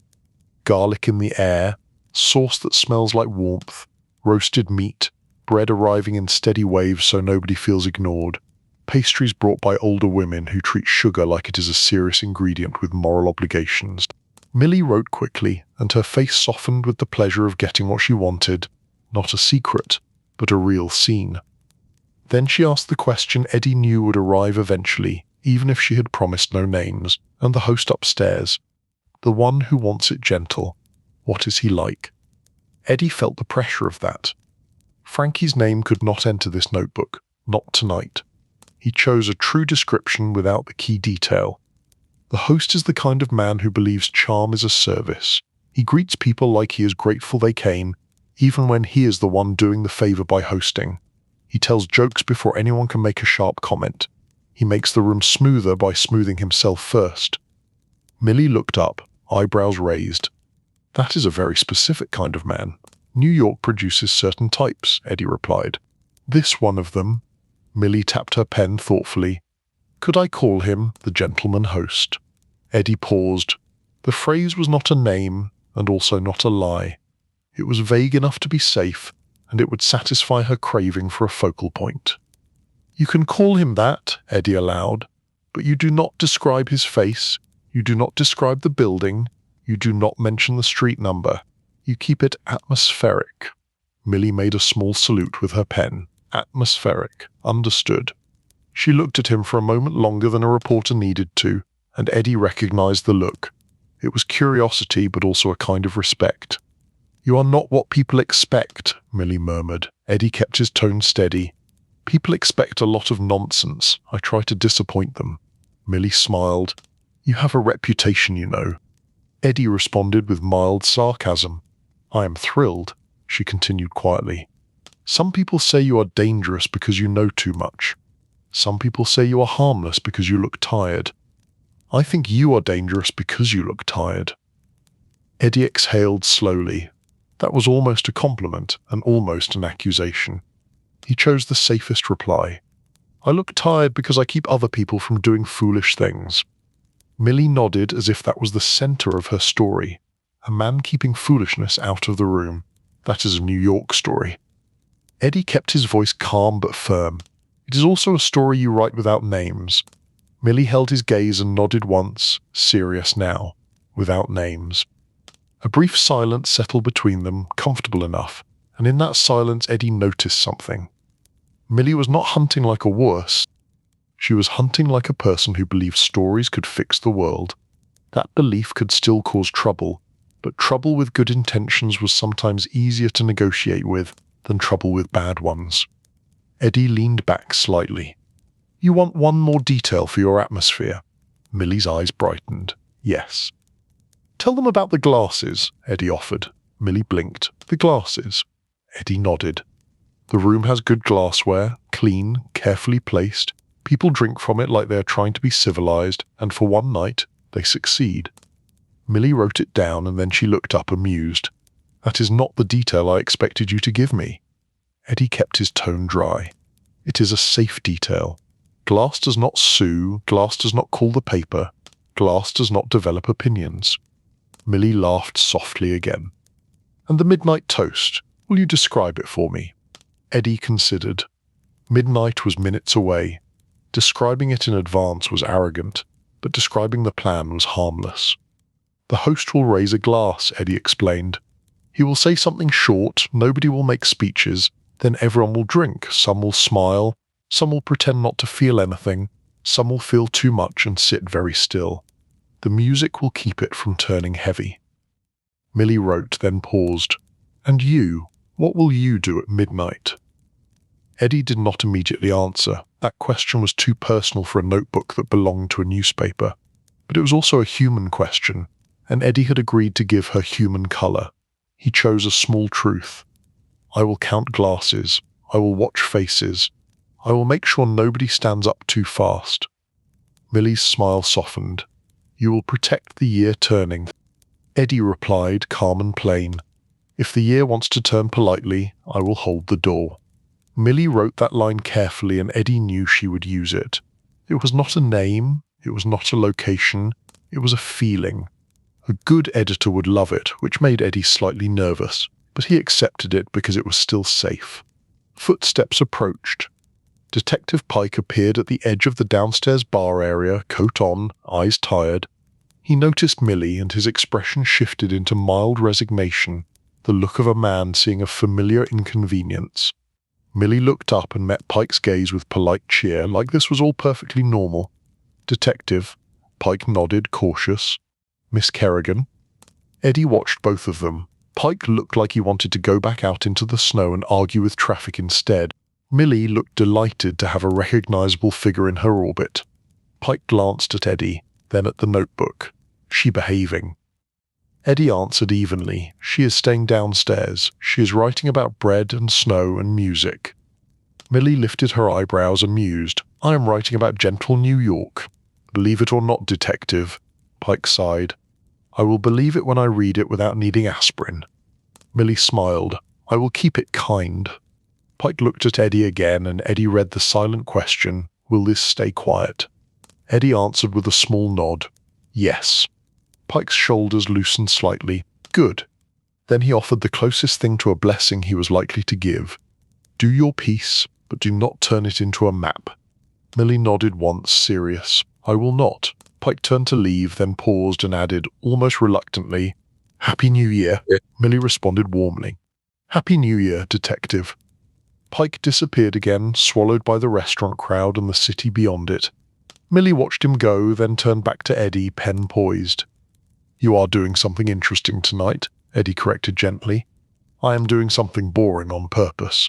Millie gave a quiet laugh, then closed her notebook halfway, a sign of good faith. All right, I have enough. I will write it clean. I will not attach names. I will not attach street numbers. I will not attach a spotlight. I will attach warmth. Eddie held her gaze. And you will not try to go upstairs. Millie lifted her palm slightly. No upstairs. Eddie nodded. Good. Then do me one more kindness. Do not wait outside at midnight. Do not take notes about faces through windows. Let them have one private minute. Millie hesitated, then nodded. Fair. I can take my midnight on the street like everyone else. Eddie stood. Then we are done. Millie stood too, smoothing her coat. Before you go, Mr. DeParlo, one last thing. If the city decides to be cruel next year, what do you do? Eddie considered the question, the softness of it, how it could be a line in a newspaper, and also an honest inquiry. He gave her a simple answer that did not expose anything, and also did not lie. You do the small work, he replied. You keep the room warm. You keep the chairs straight. You keep the bread coming. You keep people from turning their feelings into mistakes. Millie's eyes were bright as she wrote the last phrase. Small work. Warm room. Bread. Chairs. That is not the kind of crime story people expect. Eddie gave her a tired smile. Most of the city is not a crime story. Most of the city is just trying to get to morning. Millie tucked her notebook away. "Happy New Year, Eddie Two Notebooks," Eddie answered calmly. "Happy New Year, Millie Kerrigan. Keep it gentle." She walked away into the restaurant crowd without lingering, and Eddie appreciated that more than he would ever admit. He returned to the stairs and headed back up, feeling the time press closer. Midnight was now very near, and the room upstairs would soon need all of his attention. As he reached the top landing, the music floated toward him like reassurance. The light was still soft, the conversations were still low, the champagne glasses were lined up, waiting. Eddie took his place near the bar, checked the tray one last time, and let himself believe one simple thing. If the new year wanted to arrive quietly, this room was ready to invite it in. Chapter 8. The Detective Who Just Wants the City to Behave. Detective Harold Pike had spent most of the evening negotiating with noise. The city produced noise the way a furnace produced heat. It did not take a holiday. It did not take a hint. It simply kept going until morning, and then it acted surprised when people looked tired. He started his shift at a desk that smelled like old coffee and newer regret, then moved out into streets that smelled like wet wool and cold metal and cheap perfume. New Year's Eve always brought out the same parade of minor disasters. Couples arguing with affectionate fury, drunks announcing their poetry to strangers, taxi drivers complaining about pedestrians, pedestrians complaining about existence, everyone treating the calendar like it was a judge and a priest at the same time. Pike did not hate the holiday. He thought it was a little dramatic. He preferred celebrations that did not require shouting at the sky, but he understood why people did it. The year ended and people wanted to pretend they had some influence over the next house. It was a human habit, and Pike had learned that human habits were never fully logical. They were just consistent. The trouble was that human habits also created paperwork. He spent the first part of the night walking through midtown crowd edges, not inside the thickest crush, because you did not walk into a river. You watched the river and guided it away from breaking its banks. He redirected a lost tourist with a map that looked like it had been folded angrily. He separated two men who were arguing about a hat like it was a constitutional issue. He told a street vendor to stop putting his cart in the middle of a crosswalk, less because it was illegal and more because it was rude. By the time the city clocks leaned toward midnight, Pike felt the ache in his feet that always arrived on holidays, an ache that started in the soles and climbed into the bones like it was buying property. He took a breath, looked south, and made the same choice he made every year. He went to the neighborhoods where trouble either began or tried to hide. Tonight, for him, that meant Little Italy. Not because he expected fireworks, he expected the opposite. The best kind of problem was the one that stayed asleep. Pike had learned that calmer rooms could still produce sharp moments when pride got lonely, and Little Italy had a special talent for pride, delivered politely with a napkin. He walked into the restaurant on Mulberry Street where he had already drifted earlier, the web with the upstairs room that always sounded quieter than the city deserved. The host recognized him instantly and tried to look calm about it, which Pike appreciated. Nothing was worse than a host who treated a detective like a theatrical event. The downstairs room was busy with ordinary diners, coats piled on chairbacks, laughter floating above plates, forks tapping glass. Pike could have stayed there and let the warmth do its job on his feet, but he had a reason to be there, and his feet did not get to vote. He saw Eddie DeParlo near the stairs, moving with that steady pace Pike had come to associate with quiet control. Eddie had the posture of a man who did not want to attract attention, and still attracted it, mainly because he looked like someone who was always listening. Listening was suspicious in a city full of people trying not to know things. Pike approached without drama. Eddie noticed him and angled his body slightly, polite and cautious. Pike kept his voice low. "You are still keeping it calm." Eddie gave a small nod. "The room is steady." Pike glanced toward the upstairs. The music drifted down faintly, soft swing and piano, the kind of sound that made a room feel like it had manners. Pike felt his shoulders loosen by a fraction. Music like that did not start fights. Music like that prevented them. Pike continued, tone practical. I do not want trouble in this neighborhood tonight. Note because I am sentimental, because my feet are tired, and because the city has enough noise already. Eddie did not smile. Eddie rarely smiled at detectives, which Pike respected. Eddie replied evenly, "Calm is the goal." Good. Pike let his gaze move across the downstairs room. Reporter is still circling. Eddie nodded. She stayed downstairs earlier. She left with bread and atmosphere. Pike exhaled. Bread and atmosphere is better than names and roots. Eddie replied with mild dryness. That is about as good as a reporter gets on a holiday. Pike almost smiled. Almost. Then he caught a small shift in the room near the entrance. Two men entered and paused as if they were feeling the air for weakness. Their coats were not especially fancy, but their posture was too confident for ordinary diners. They looked around, not for a table but for attention. Pike turned his head slightly so only Eddie could hear. "You expecting guests?" Eddie stayed calm. "Upstairs guests, yes. Downstairs, no." One of the newcomers spoke to the host with a smile that did not match his eyes. The host answered politely. The two men lingered, not leaving, not sitting. Lingering was always a clue. People who belonged somewhere did not linger like they were waiting for permission from the universe. Pike watched them without staring. One of them had the restless posture of a man who wanted to be noticed. He shifted weight, glanced toward the stairs, then glanced at Pike, then looked away too quickly. The other man murmured something to him, and the restless one made a small, frustrated gesture with his hand. Pike saw it clearly. The gesture was not violent, it was impatient, like a man tapping a pencil. But impatience was how trouble introduced itself. Pike leaned closer to Eddie. "That pair is looking for an upstairs door." Eddie kept his tone low. "There was a man earlier outside who asked about the room, too smooth, too eager." Pike nodded. "That is how it starts. Somebody tests the door. If the door moves, they push harder." Eddie tilted his head slightly. "The door is not moving." Pike appreciated the confidence. He also knew confidence could be expensive.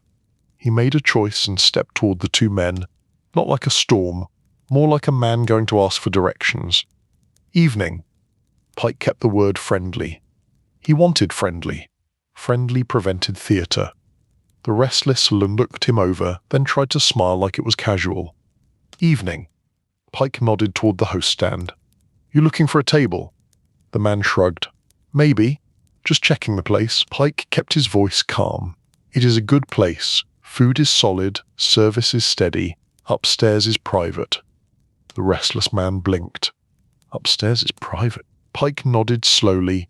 "Private is a beautiful concept. It keeps people from making mistakes in public." The second man, quieter, tried to steer the situation away. "We are not making mistakes. We are just celebrating. It is New Year's." Pike gave him a look that held mild humor and mild certainty. "Everybody is just celebrating until they are not. Where you headed tonight?" The restless man hesitated. Then he chose a vague answer. "Around." Pike replied gently. "Around is a lot of city. My advice is you stay in spaces that want you. The city is full of them tonight. No need to wander into rooms that do not." The restless man's smile tightened. "You telling us to leave?" Pike nodded. "Yes, I am." The man looked like he wanted to protest. Then he noticed Pike's tired eyes and the fact that tired eyes still meant consequences. He huffed a short laugh. The kind of laugh people used when they wanted to pretend they were not being corrected. "Fine. Happy New Year, detective. Happy New Year." Pike kept his tone polite. "Go do it somewhere else." The two men left the restaurant with the reluctant pace of people walking away from a door they hoped might open later. Pike watched them go through the window. They stopped briefly outside, spoke near the curb, then moved on into the crowd. Pike turned back toward Eddie. "That should hold for now." Eddie gave a small nod of appreciation. "Thank you." Pike shrugged slightly. "I am not doing it for you. I am doing it for tomorrow morning." Eddie replied evenly. "Tomorrow morning is underrated." Pike let the humor sit for a second, then glanced at the stairs again. "How close to midnight?" Eddie answered. "Close enough that everyone starts thinking the clock has feelings." Pike grunted. "That is when trouble likes to try again. It waits until people are soft." Eddie's gaze shifted briefly to the dining room. The soft waiter, the soft music, the soft lighting. Eddie's whole job had been softness, applied like a balm to a room full of hard edges. Eddie spoke quietly. Upstairs is steady, but there is always a chance someone outside wants to be remembered. Pike nodded, and some people cannot handle being forgotten. The noise outside grew by a degree as the city built toward its midnight moment. Pike felt it even through the restaurant walls like distant thunder. He held the calm inside his chest as long as he could, because calm was contagious if you carried it firmly. He made his way out again into the street, walking slow enough to look casual, fast enough to feel useful. Snow still fell in fine grains. Streetlights turned it into a faint glitter that made even gutters look slightly romantic. Pike did not trust romance. Romance was how people excused bad decisions. He walked the block, scanning. He saw Millie Kerrigan near a doorway, notebook tucked away, arms folded for warmth. She looked up and spotted him. Her face brightened, which Pike found irritating in a polite way. "Detective?" Her tone was cheerful. "Miss Kerrigan." Pike kept it neutral. "You still writing about bread and snow?" Millie smiled. "Bread and snow and a bit of gentle music." "The city has softer corners if you know where to look." Pike nodded. "Keep your corners soft. Do not turn them into addresses." Millie's expression sobered briefly. "I will not, I promised." Pike believed she meant it. Meaning it, however, was only half the job. The other half was editors. Pike glanced up the street. "You staying out of the upstairs room?" "Mm-hmm." She nodded. "No upstairs." "Good." Pike looked at the crowd edges and caught movement near the corner. A man was standing by a lamppost, coat open despite the cold, face flushed, expression loud even before he spoke. The man's hands moved in wide gestures as he talked to someone who had already begun backing away. The man was not local. Pike did not recognize him as neighborhood stock. His posture had that unstable buoyancy of drink, the kind that made people brave and clumsy at the same time. Brave and clumsy was a dangerous combination near private rooms. Pike watched as the man turned, spotted the restaurant and started walking toward it with purpose that did not belong to him. Pike could almost hear the future paperwork being drafted. Pike stepped into the man's path calmly. "Evening." Pike kept his tone friendly. "You doing all right?" The man stared at him for a moment, eyes unfocused, then grinned as if Pike were a buddy he had forgotten. "Doing great. Best night, best city, best year." Pike nodded. "Wonderful. Where you headed?" The man pointed toward the restaurant. "In there. I heard there is a party upstairs. Fancy. Private. I got a message. Somebody owes me a toast." Pike felt the familiar sigh in his chest. "Owes me a toast" was the drunk version of "I want to start something and call it tradition." Pike kept his posture relaxed. Private rooms stay private. You can toast outdoors like the rest of the city. The man frowned, the grin evaporating into irritation. "Who says?" Pike kept the tone calm. "I do. Also the door does." The man leaned forward, breath sharp with alcohol and anger. "You a cop?" Pike nodded. "Yes." The man's shoulders set as if preparing for a speech. "Listen, detective. I got a right to celebrate. I got a right to go where I want. I got a right to walk up those stairs and look a man in the eyes. This year has been disrespectful to me." Pike almost smiled at the phrasing. "The year has been disrespectful to me" was the kind of sentence that should be written on a greeting card for men who liked trouble. Pike kept it gentle. "The year has been disrespectful to everybody. That is why we are all trying to be polite for night. Help the city out." The man blinked, confused by the request for cooperation. "I am polite." Pike nodded. "Great. Then you will be polite somewhere else." The man's irritation rose. He tried to step around Pike. Pike did not grab him. He simply shifted, blocking the path with the quiet certainty of a man who had learned the power of standing still. The man stopped short, offended, then looked up and noticed Eddie near the restaurant doorway, watching with calm attention. Eddie had stepped out when he noticed Pike speaking to the man. He stayed a few feet back, not rushing in, letting Pike try softness first. Pike appreciated that. Too many people intervened by shouting, and shouting was how you invited a crowd. The drunk man pointed at Eddie. "Who is that?" That the guy who thinks he is better than me. Eddie's voice stayed calm and even. I do not know you. That made the drunk man angrier. Exactly, you do not know me. That is disrespect. I was here before, years ago. I had friends. We did business. Then the city forgets you. Then you walk past and you see lights upstairs and you think, maybe they remember. Maybe they owe you. Pike heard the real thing beneath the noise, loneliness, wounded pride. A man whose life had drifted and left him behind, now trying to attach himself to a moment because moments made people feel anchored. Pike kept his tone low. Nobody owes you a room tonight, but you can have a coffee, warm up, sit down, let the year end without you doing something you hate tomorrow. The man hesitated. Coffee. Eddie stepped forward slightly, offering support without escalating. Coffee is good, and there is bread. Bread is safer than stairs. The drunk man stared, trying to decide whether he was being insulted. Then his face softened in a small, embarrassed way. The way faces softened when kindness arrived where they expected a fight. A gust of wind hit, and the man shivered hard. His bravado flickered. Cold had a way of cutting through stories. Pike used the opening. Come on, we will get you coffee. Then you can go shout at Times Square like everyone else. The man let out a short laugh that sounded like defeat. Times Square is full of idiots. Pike nodded. Yes, that is why you will fit in fine. Millie, still nearby, watched with bright eyes, but she kept her notebook away. Good. Eddie's earlier request had landed. Pike appreciated that too. The drunk man followed Pike and Eddie inside. The restaurant warmth hit him, and he sagged slightly like a man realizing he had been carrying his anger mostly for insulation. The host looked alarmed for a second, then saw Pike and relaxed. Pike guided the man to a small table in the corner, away from the stairs, away from eyes. Eddie asked the bartender for coffee and bread quietly, and the bartender provided it without fuss, because the bartender knew when a problem was being calmly dismantled. Pike sat across from the man, coat still on, hands relaxed. Coffee arrived. Bread arrived. The man stared at the cup as if it were a small miracle. Pike spoke softly. What is your name? The man hesitated, then offered it. Frankie Russo.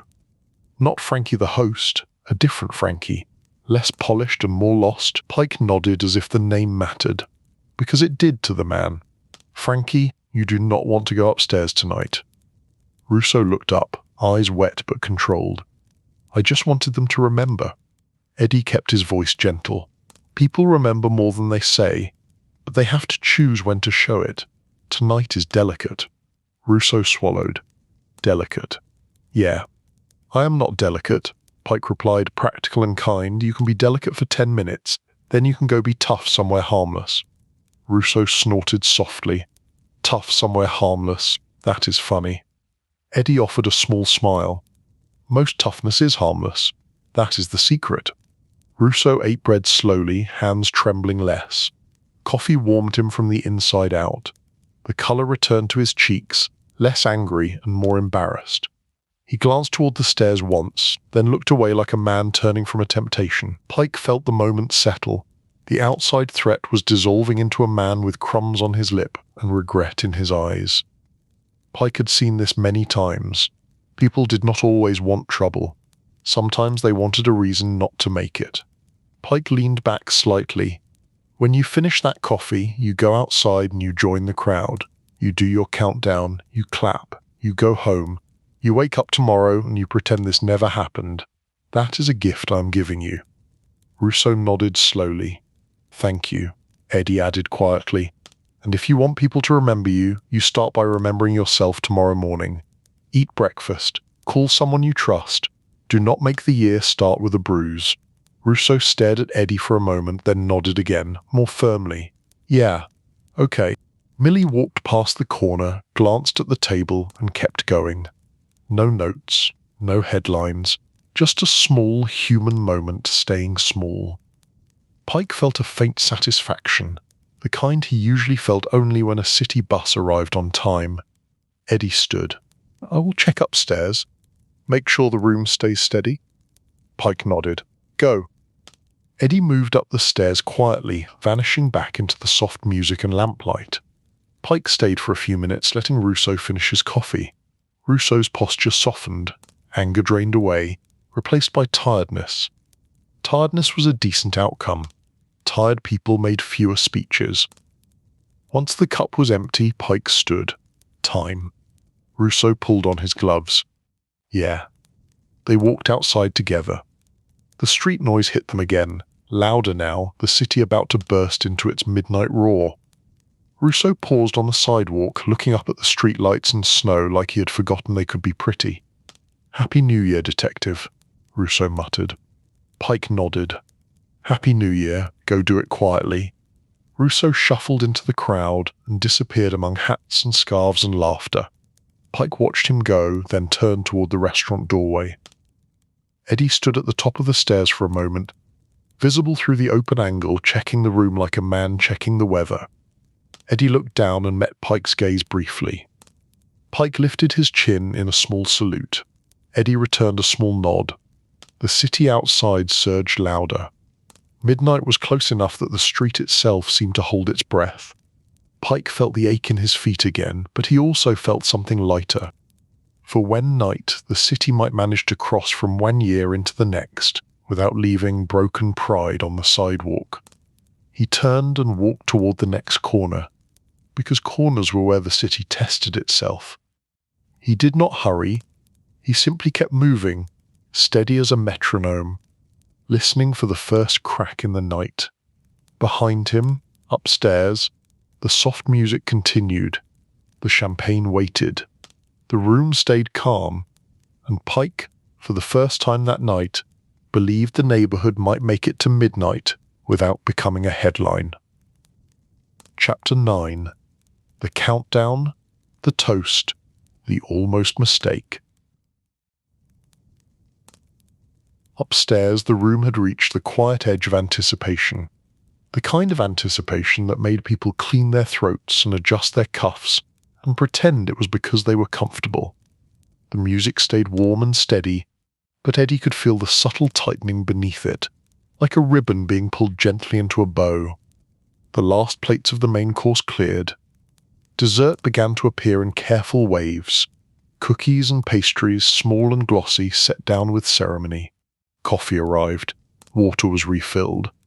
The waiters moved as if they were trying not to disturb the air itself. Eddie had positioned himself near the bar, close to the midnight tray, close to the champagne, close to Frankie, and close to the doors. It was a practical triangle, the kind he often stood in when a room needed a calm anchor. He kept his hands relaxed at his sides, because hands that looked busy made other people feel busy. Busy hands created busy moods created problems. Frankie stood by the bar as well, receiving quiet compliments and offering softer jokes. His smile was still in place. His eyes, though, were working. Frankie watched faces the way Eddie watched chairs. Frankie watched pride and fatigue and nostalgia, measuring how close each guest was to getting sentimental in the wrong direction. Near the stage, Artie shifted into a familiar tune that carried gentle cheer without getting loud, and the trio followed. The clarinet floated above the piano in a warm line that made the room feel like it had a hearth, even though it was simply a dining hall above a restaurant and the only fire was the one inside people's opinions. The clock ticked toward midnight. A little before 12, the final set of guests arrived. Not many, but enough to shift the balance. These were the ones Frankie had invited from across the river. Not necessarily rivals, not necessarily friends, more like neighbors who smiled at each other from opposite sidewalks. Their arrival was polite, and their coats were brushed too carefully, and their shoes were clean in a way that suggested they did not walk much humor into their lives. They entered with calm confidence. Their smiles were smooth, their eyes were alert. They carried a gift basket wrapped neatly, and the basket itself felt like a statement. Gifts in rooms like that were rarely just gifts. They were reminders, proofs, invitations to obligation. Frankie greeted them warmly, and warmth spread like controlled fire. "Gentlemen, Happy New Year. Thank you for coming." The leader of the small group, a man with silver hair and a face that looked carved rather than grown, returned the greeting with equal polish. "Happy New Year. Always a pleasure." Eddie watched, evaluating. The man spoke with a calm voice. Calm voices could still carry sharp edges. Eddie saw the gift basket placed near the bar where everyone could see it. That was intentional. Public gifts were pressure disguised as generosity. Frankie introduced them around the room with careful consideration, never placing them too close to anyone who might bristle, never leaving them isolated enough to feel slighted. Eddie admired that.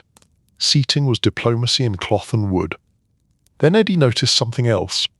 One of the visiting men, a younger girl with narrow eyes, kept glancing toward the stage, not in appreciation, in calculation. He watched the musicians, then watched the room, then watched Frankie. It was the look of a man who enjoyed testing boundaries, not by pushing hard, but by placing a finger on the edge and seeing if it moved. Eddie made a mental note. Watch the narrow eyes, keep him distracted. The room absorbed the visitors. Conversation did not spike. No eyebrows lifted too dramatically. The warmth held, which was a small victory the room did not know it needed. Time narrowed. At 5 minutes to midnight, Frankie moved toward the bar and nodded to a waiter to begin arranging the champagne flutes on the tray. Eddie double-checked the count. Enough glasses, enough bottles, enough at hand to prevent stalling. Stalling was how awkwardness grew. The musicians shifted into something softer, a tune that felt like a hand on the shoulder. Artie kept the piano restrained, giving the room space to feel without drowning in it. Frankie lifted his glass slightly, a signal. The room's conversational volume lowered. Chairs stopped shifting. Forks stopped tapping. Everyone gave Frankie attention, because attention was easier than uncertainty. Frankie's voice was calm and grounded. Gentlemen, friends, thank you for being here. I will not make a speech. Nobody sleeps well after a speech. A few soft chuckles. Frankie continued, and his tone held the steady warmth of a man speaking at a family table. We made it through another year. Some years feel long, some feel short. This one felt like both. Tonight I only want to say this. May the next year arrive quietly for all of us. May it bring fewer surprises and better dinners, and may we all remember that manners are cheaper than regrets. The room murmured agreement. Even the visiting men nodded politely, because nodding cost nothing and looked good. Frankie lowered his glass slightly, waiting. The clock ticked down the final seconds. Someone near the window began counting softly. Others joined, voices low, as if louder counting might tempt the universe to misbehave. 10, 9, 8. Eddie watched hands. Some gripped glasses too tightly. Some held them lightly, as if holding time itself. 7, 6, 5. Eddie watched faces. Nostalgia softened a few, pride sharpened a few, fatigue dulled most. Fatigue was still his favorite ingredient. 4, 3, 2. The final second passed, and then the room crossed into the new year. 1. Outside, a distant roar rose through the city, Times Square and 100 other corners exploding into noise. Inside, the room did not roar. It breathed out, gentle and relieved. Happy New Year, Frankie said warmly, lifting his glass a little higher. Happy New Year, the room replied, a soft chorus. They drank. The champagne tasted like a promise. It bubbled on tongues, it warmed throats, it gave men permission to smile a little more openly. For a moment, the room looked almost like a normal gathering of neighbours, people with food and music and the faint hope that tomorrow would be kinder than today. Eddie let himself take a small sip too, a token. He did not want to be fully outside the moment. Fully outside moments made you feel colder. Then the almost mistake arrived. It began small. The younger visiting man with narrow eyes stepped closer to the stage, glass in hand, smile on his face that was just slightly too confident. He approached Artie and leaned in, speaking over the piano line. Artie kept playing, eyes on the keys, pretending he did not hear, which was often the best response to foolishness. The visiting man persisted, tapping the edge of the piano lightly with one finger. Eddie saw Artie's shoulders tighten. Artie did not like fingers on his piano. That piano was old and proud and remembered things. It did not need a stranger tapping it like a bar counter. The visiting man laughed softly, then spoke louder, a line meant for nearby ears. Come on, maestro, play something with life. It is the new year, give us something to remember. Eddie felt the temperature shift. Not much, but enough. A few heads turned. Men like Frankie's room did not appreciate unpredictability. Unpredictability made them calculate, and calculating made them suspicious. Artie's hands kept moving, but his jaw tightened. If Artie stopped playing abruptly, silence would fall. Silence would invite attention. Attention would invite comments. Comments would invite pride. Pride would invite the kind of problem nobody wanted on New Year's. Eddie moved smoothly toward the stage. He did not rush. Rushing would make the moment visible. He simply arrived, the way a good waiter arrived, as if he had always planned to be there. Eddie positioned himself slightly between the visiting man and the piano, not blocking, just shaping space. He gave the visiting man a calm smile, polite and neutral. "Happy New Year," Eddie offered, as if this was simply a friendly check-in. The visiting man looked Eddie over, mild annoyance flickering. "Happy New Year, we are celebrating." Eddie nodded. "Yes. And the best celebrations do not poke the instruments. Instruments become temperamental." The visiting man laughed, dismissive. "I only asked for a lively song." Eddie kept his tone warm but firm. Lively mean different things to different people. This room prefers lively on the inside. The visiting man's eyes narrowed. "Who are you?" Eddie stayed mozzed. "A friend of the room." The visiting man took a sip of champagne and leaned in slightly. "Then you should tell your piano man to play something that makes people clap." Eddie leaned in just enough to keep the conversation private. Clapping is loud. Loud attracts attention. Attention attracts complications. Tonight is not the night for complications. The visiting man studied Eddie, irritation and curiosity mixing. "You talk like you are running this place." Eddie replied evenly. "I talk like I care if the year starts clean." Behind them, Artie let a gentle phrase roll out, the piano line staying smooth, refusing to reflect the tension.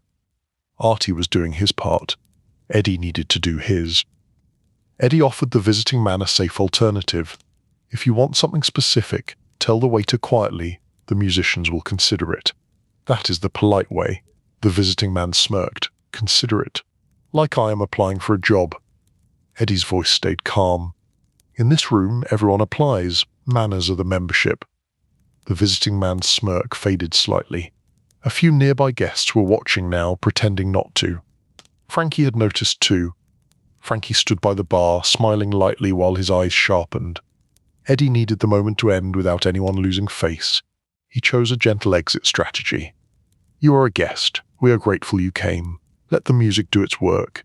If you want to feel remembered tonight, sit with your friends and enjoy the champagne." That is how people remember a gentleman, not by how loudly he makes requests. The visiting man held Eddie's gaze. The word gentleman landed. Men like that cared about appearing like gentlemen even when they acted like boys. The visiting man's posture loosened a fraction. He took another sip, then nodded as if he had decided this was not worth his energy. "Fine, I will sit, but I still want something lively later." Eddie nodded. Later is a generous word. The visiting man turned and walked back toward his table with a performed calm, as if he had chosen to leave on his own, which was important. Eddie let him have that. Artie's shoulders relaxed by a degree. The piano continued, smooth and warm. The trio followed, the clarinet line floating like an apology the room did not have to speak. Eddie stepped back from the stage and drifted toward Frankie, keeping his pace unremarkable. Frankie leaned in slightly as Eddie approached. "You saved the music," Eddie replied quietly. It tried to be brave. Frankie's smile held tension for a heartbeat, then softened. "Brave is what ruins parties." Eddie nodded. "Brave belongs outside. This room is for calm." Frankie touched Eddie's shoulder once, quick and thankful, then returned to greeting guests as if nothing had ever threatened the mood. The room resumed its gentle New Year drift. People clinked glasses softly, some hugged briefly, then stepped back like they were embarrassed by their own warmth. Conversation shifted into safer territory. Food was brought out again, small plates meant to keep hands occupied and mouths pleasantly busy. Eddie watched the visiting group carefully. The narrow-eyed man sat down and spoke in a low voice to his companions. He smiled occasionally, a little too controlled. Eddie knew that type. the type that liked to test a room, the type that did not forget when a room refused to bend. Eddie also knew that refusing to bend was sometimes the kindest thing a room could do. It prevented bigger mistakes later. A few minutes after midnight, the music shifted into a brighter tune. Not loud, not rowdy, just slightly more cheerful, a gentle lift that allowed the room to exhale the tension of waiting for the year to change. People laughed again. The older men looked calmer, as if the new year had arrived and not immediately misbehaved, which felt like a small miracle. Eddie noticed the gift basket from the visiting group still sitting by the bar. Frankie had not opened it yet. That was deliberate too. Opening gifts in public created attention, attention created commentary, commentary created interpretations. Frankie would open it later, privately, when the room did not need another topic. Eddie appreciated that. Frankie believed in managing the story of the night. Eddie managed the mechanics. Together, they prevented both chaos and boredom, which was the true art of a calm celebration. Eddie did his rounds again. He checked the waiters. Nico looked steadier now, working near the families, shoulders relaxed. Eddie caught his eye and gave a small nod. Nico returned it, grateful. Eddie checked the doors again. No new faces pushed in. Downstairs remained ordinary. Good. He glanced out the window. The snow had begun to thin, and the streetlights painted the wet cobbles with soft shine. In the distance, faint cheers still rose, but the loudest part of the city had already spent its energy. The new year was settling. Eddie let himself breathe. The almost mistake had passed. The room remained steady. Midnight had arrived and found no reason to start a fight. Eddie touched his second notebook, then decided not to write anything. Some victories did not need ink immediately. Some victories deserved to exist as quiet as they had been earned. He returned to his post near the bar, listening to the piano that remembered things, watching the faces that pretended they did not, and keeping the new year from starting with anything sharper than a clink of glass. Chapter 10. New Day, Old Rules, Small Resolutions.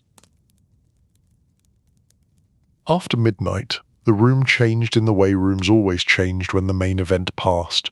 The sharp anticipation softened into tired relief. People who had been sitting upright all night allowed their shoulders to drop. Laughter sounded less careful. Conversations loosened and drifted toward harmless topics: weather, food, old neighborhood jokes, the eternal mystery of why the city insisted on being so loud. The musicians kept playing, but the set list turned gentler and slower, like a lullaby for grown men who pretended they did not get sleepy. The clarinet floated in warm lines. The piano stayed steady, never dramatic, never shoving. Artie played like he was placing each note carefully on a shelf. Eddie stood near the bar and watched the room settle. This was often the most delicate part of the night. People were safe enough to relax, and relaxed people sometimes got honest. Honest could be sweet. Honest could be dangerous. Honest could turn into a confession nobody wanted to hear over dessert. Frankie moved through the tables again, thanking guests for coming, smiling, guiding energy downward. He did not let the night stretch too long. Parties that went too late gathered strange moods. After midnight, the city itself became a little unstable, like a ship creaking after a storm. Frankie understood that. He believed in endings. Rosa, in the kitchen doorway, watched the room with the satisfaction of a person who had fed a small army without letting the army set anything on fire. Her eyes were tired, but her posture still held authority. She had the look of someone already planning the cleanup in her head, because cleanup was the true final chapter of every celebration. Eddie did his quiet work. He checked the champagne supply. He checked the water pitchers. He checked that bread kept arriving in small baskets to keep hands busy and mouths polite. He checked that the visiting men stayed seated and did not wander again toward the stage. The narrow-eyed visitor had withdrawn into his table's conversation. Occasionally he glanced at Eddie with a controlled expression, as if storing the memory for later. Eddie did not react. Eddie had learned that the best way to deflate a small grudge was to refuse to feed it with attention. A few tables began to break into small goodbyes. Coats were retrieved, hands were shaken, cheeks were kissed briefly with a softness that would have embarrassed them at noon. One older man near the window stood slowly and approached Frankie. He spoke quietly, but his voice carried the weight of long years. "You did good tonight," he murmured. "Quiet. Proper." Frankie bowed his head slightly. "Thank you. That mean a lot." The older man glanced toward Eddie. "And your librarian helped." Frankie smiled, warm. He did. He kept the chairs straight. He kept the year from tripping. The older man nodded once and returned to his family, coat already on. Eddie felt a small warmth behind his ribs, not pride, more like relief that the work had been seen and not taken for granted. Soon the room moved into its winding down phase, the kind where music faded a notch, lights softened further, and servants began clearing with gentle efficiency. People began discussing sleep like it was a luxury item. Frankie clapped his hands lightly once, not loud, just enough to gather attention without claiming it. "Gentlemen, friends, I will not keep you too late. The new year is here. Let us treat it politely by leaving it some science." The room responded with murmurs of agreement and soft laughter. One of the visiting men, the silver-haired leader, approached Frankie near the bar. His tone was smooth, but his eyes stayed careful. "A very pleasant evening. Quiet. Tasteful." Frankie smiled. That was the goal. "Thank you for coming." The man nodded and gestured toward the gift basket. A small token for the kitchen. Rosa, overhearing from a few steps away, lifted her eyebrow. "For me." The silver-haired man smiled politely. "For the kitchen. For you." Rosa nodded as if accepting a prize she had already earned. "Good. I accept. Next time bring olives." These men pretend they do not care, but they care. A few nearby guests laughed softly. The visiting man smiled, perhaps surprised to be corrected by an apron. The narrow-eyed younger visitor hovered behind him for a moment, then leaned slightly toward Eddie, voice low. "You keep a tight room." Eddie kept his tone neutral. "Quiet rooms are easier on the ears." The younger man's mouth tightened. "Quiet rooms are also difficult to enter." Eddie gave him a calm look. "That is why they stay quiet." The younger man held Eddie's gaze for a beat, then forced a small smile. "Happy New Year." "Happy New Year," Eddie replied evenly. The men gathered their coats and left, moving down the stairs and out into the city with the careful dignity of people who wanted to be remembered well.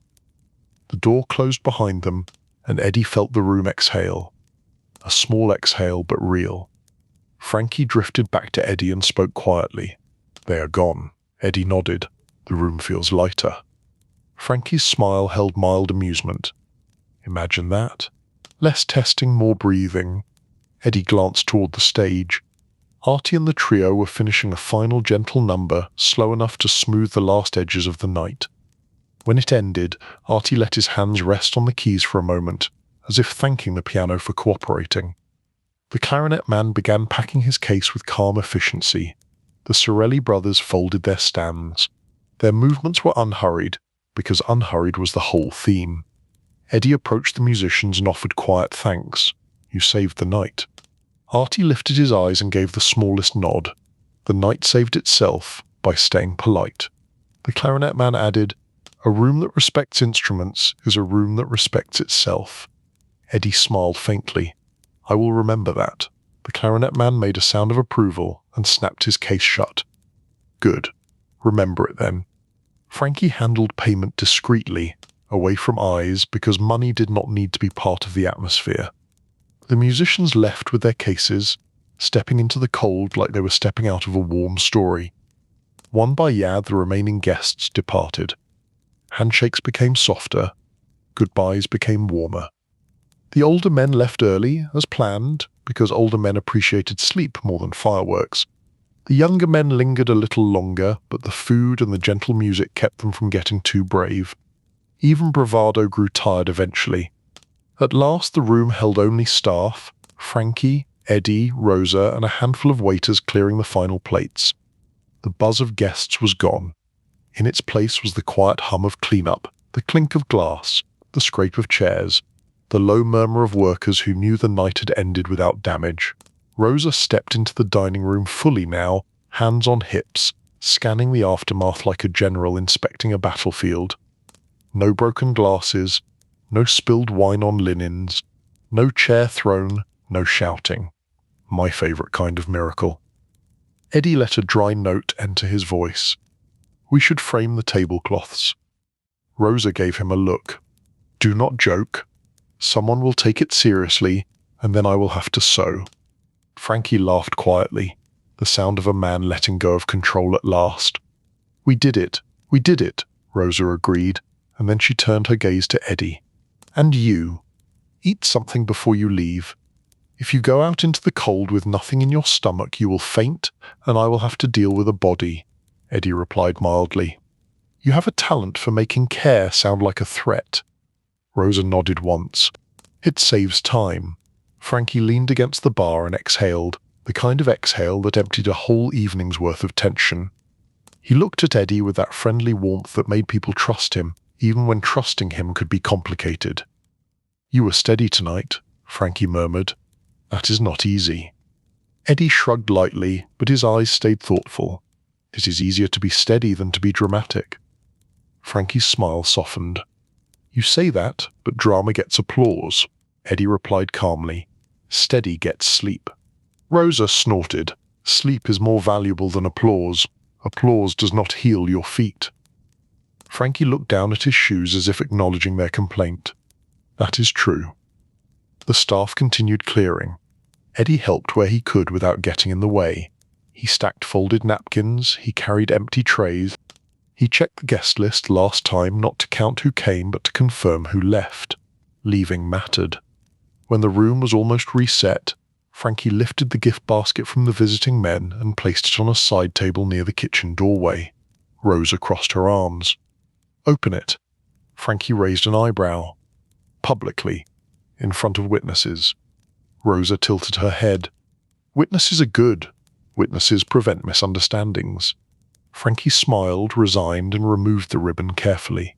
Inside were assorted luxury items, fancy imported sweets, a bottle of expensive oil, a tin of cookies, and a note without a name, written in clean handwriting, a polite line about respect in the future.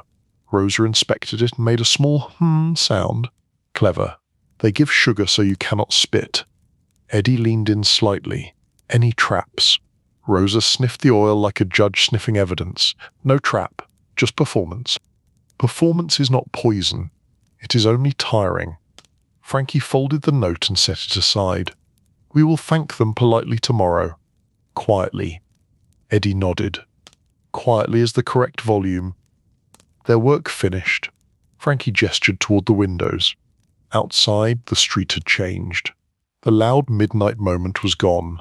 The city had entered the softer hours.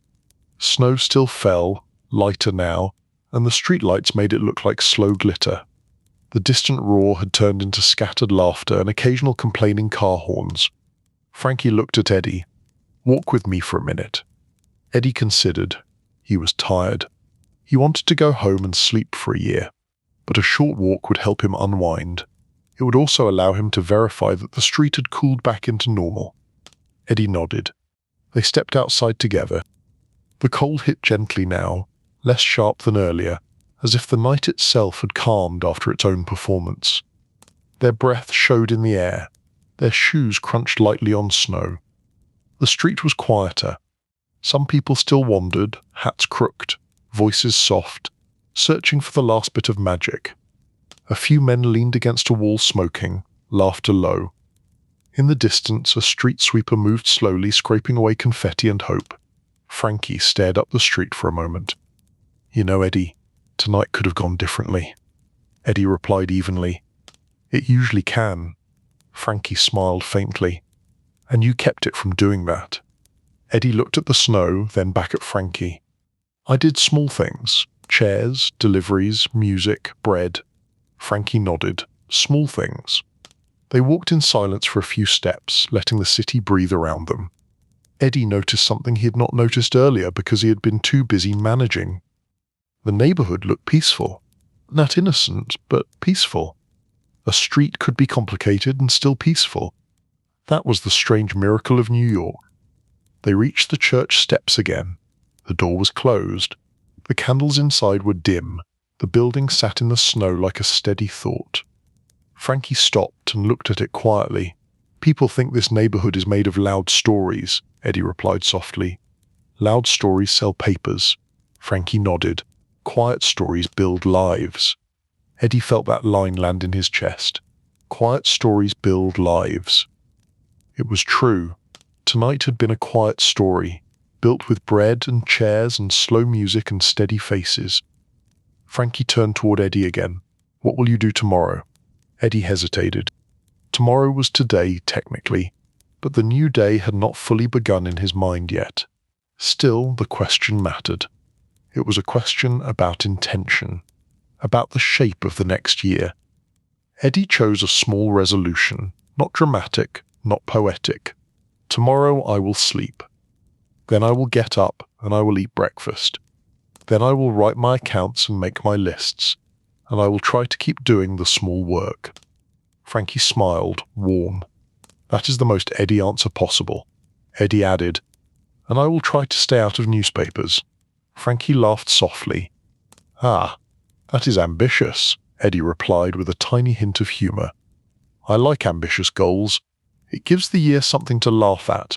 Frankie's smile softened again, and for a moment he looked less like a host and more like a man grateful to be standing in quiet snow instead of in a room full of expectations.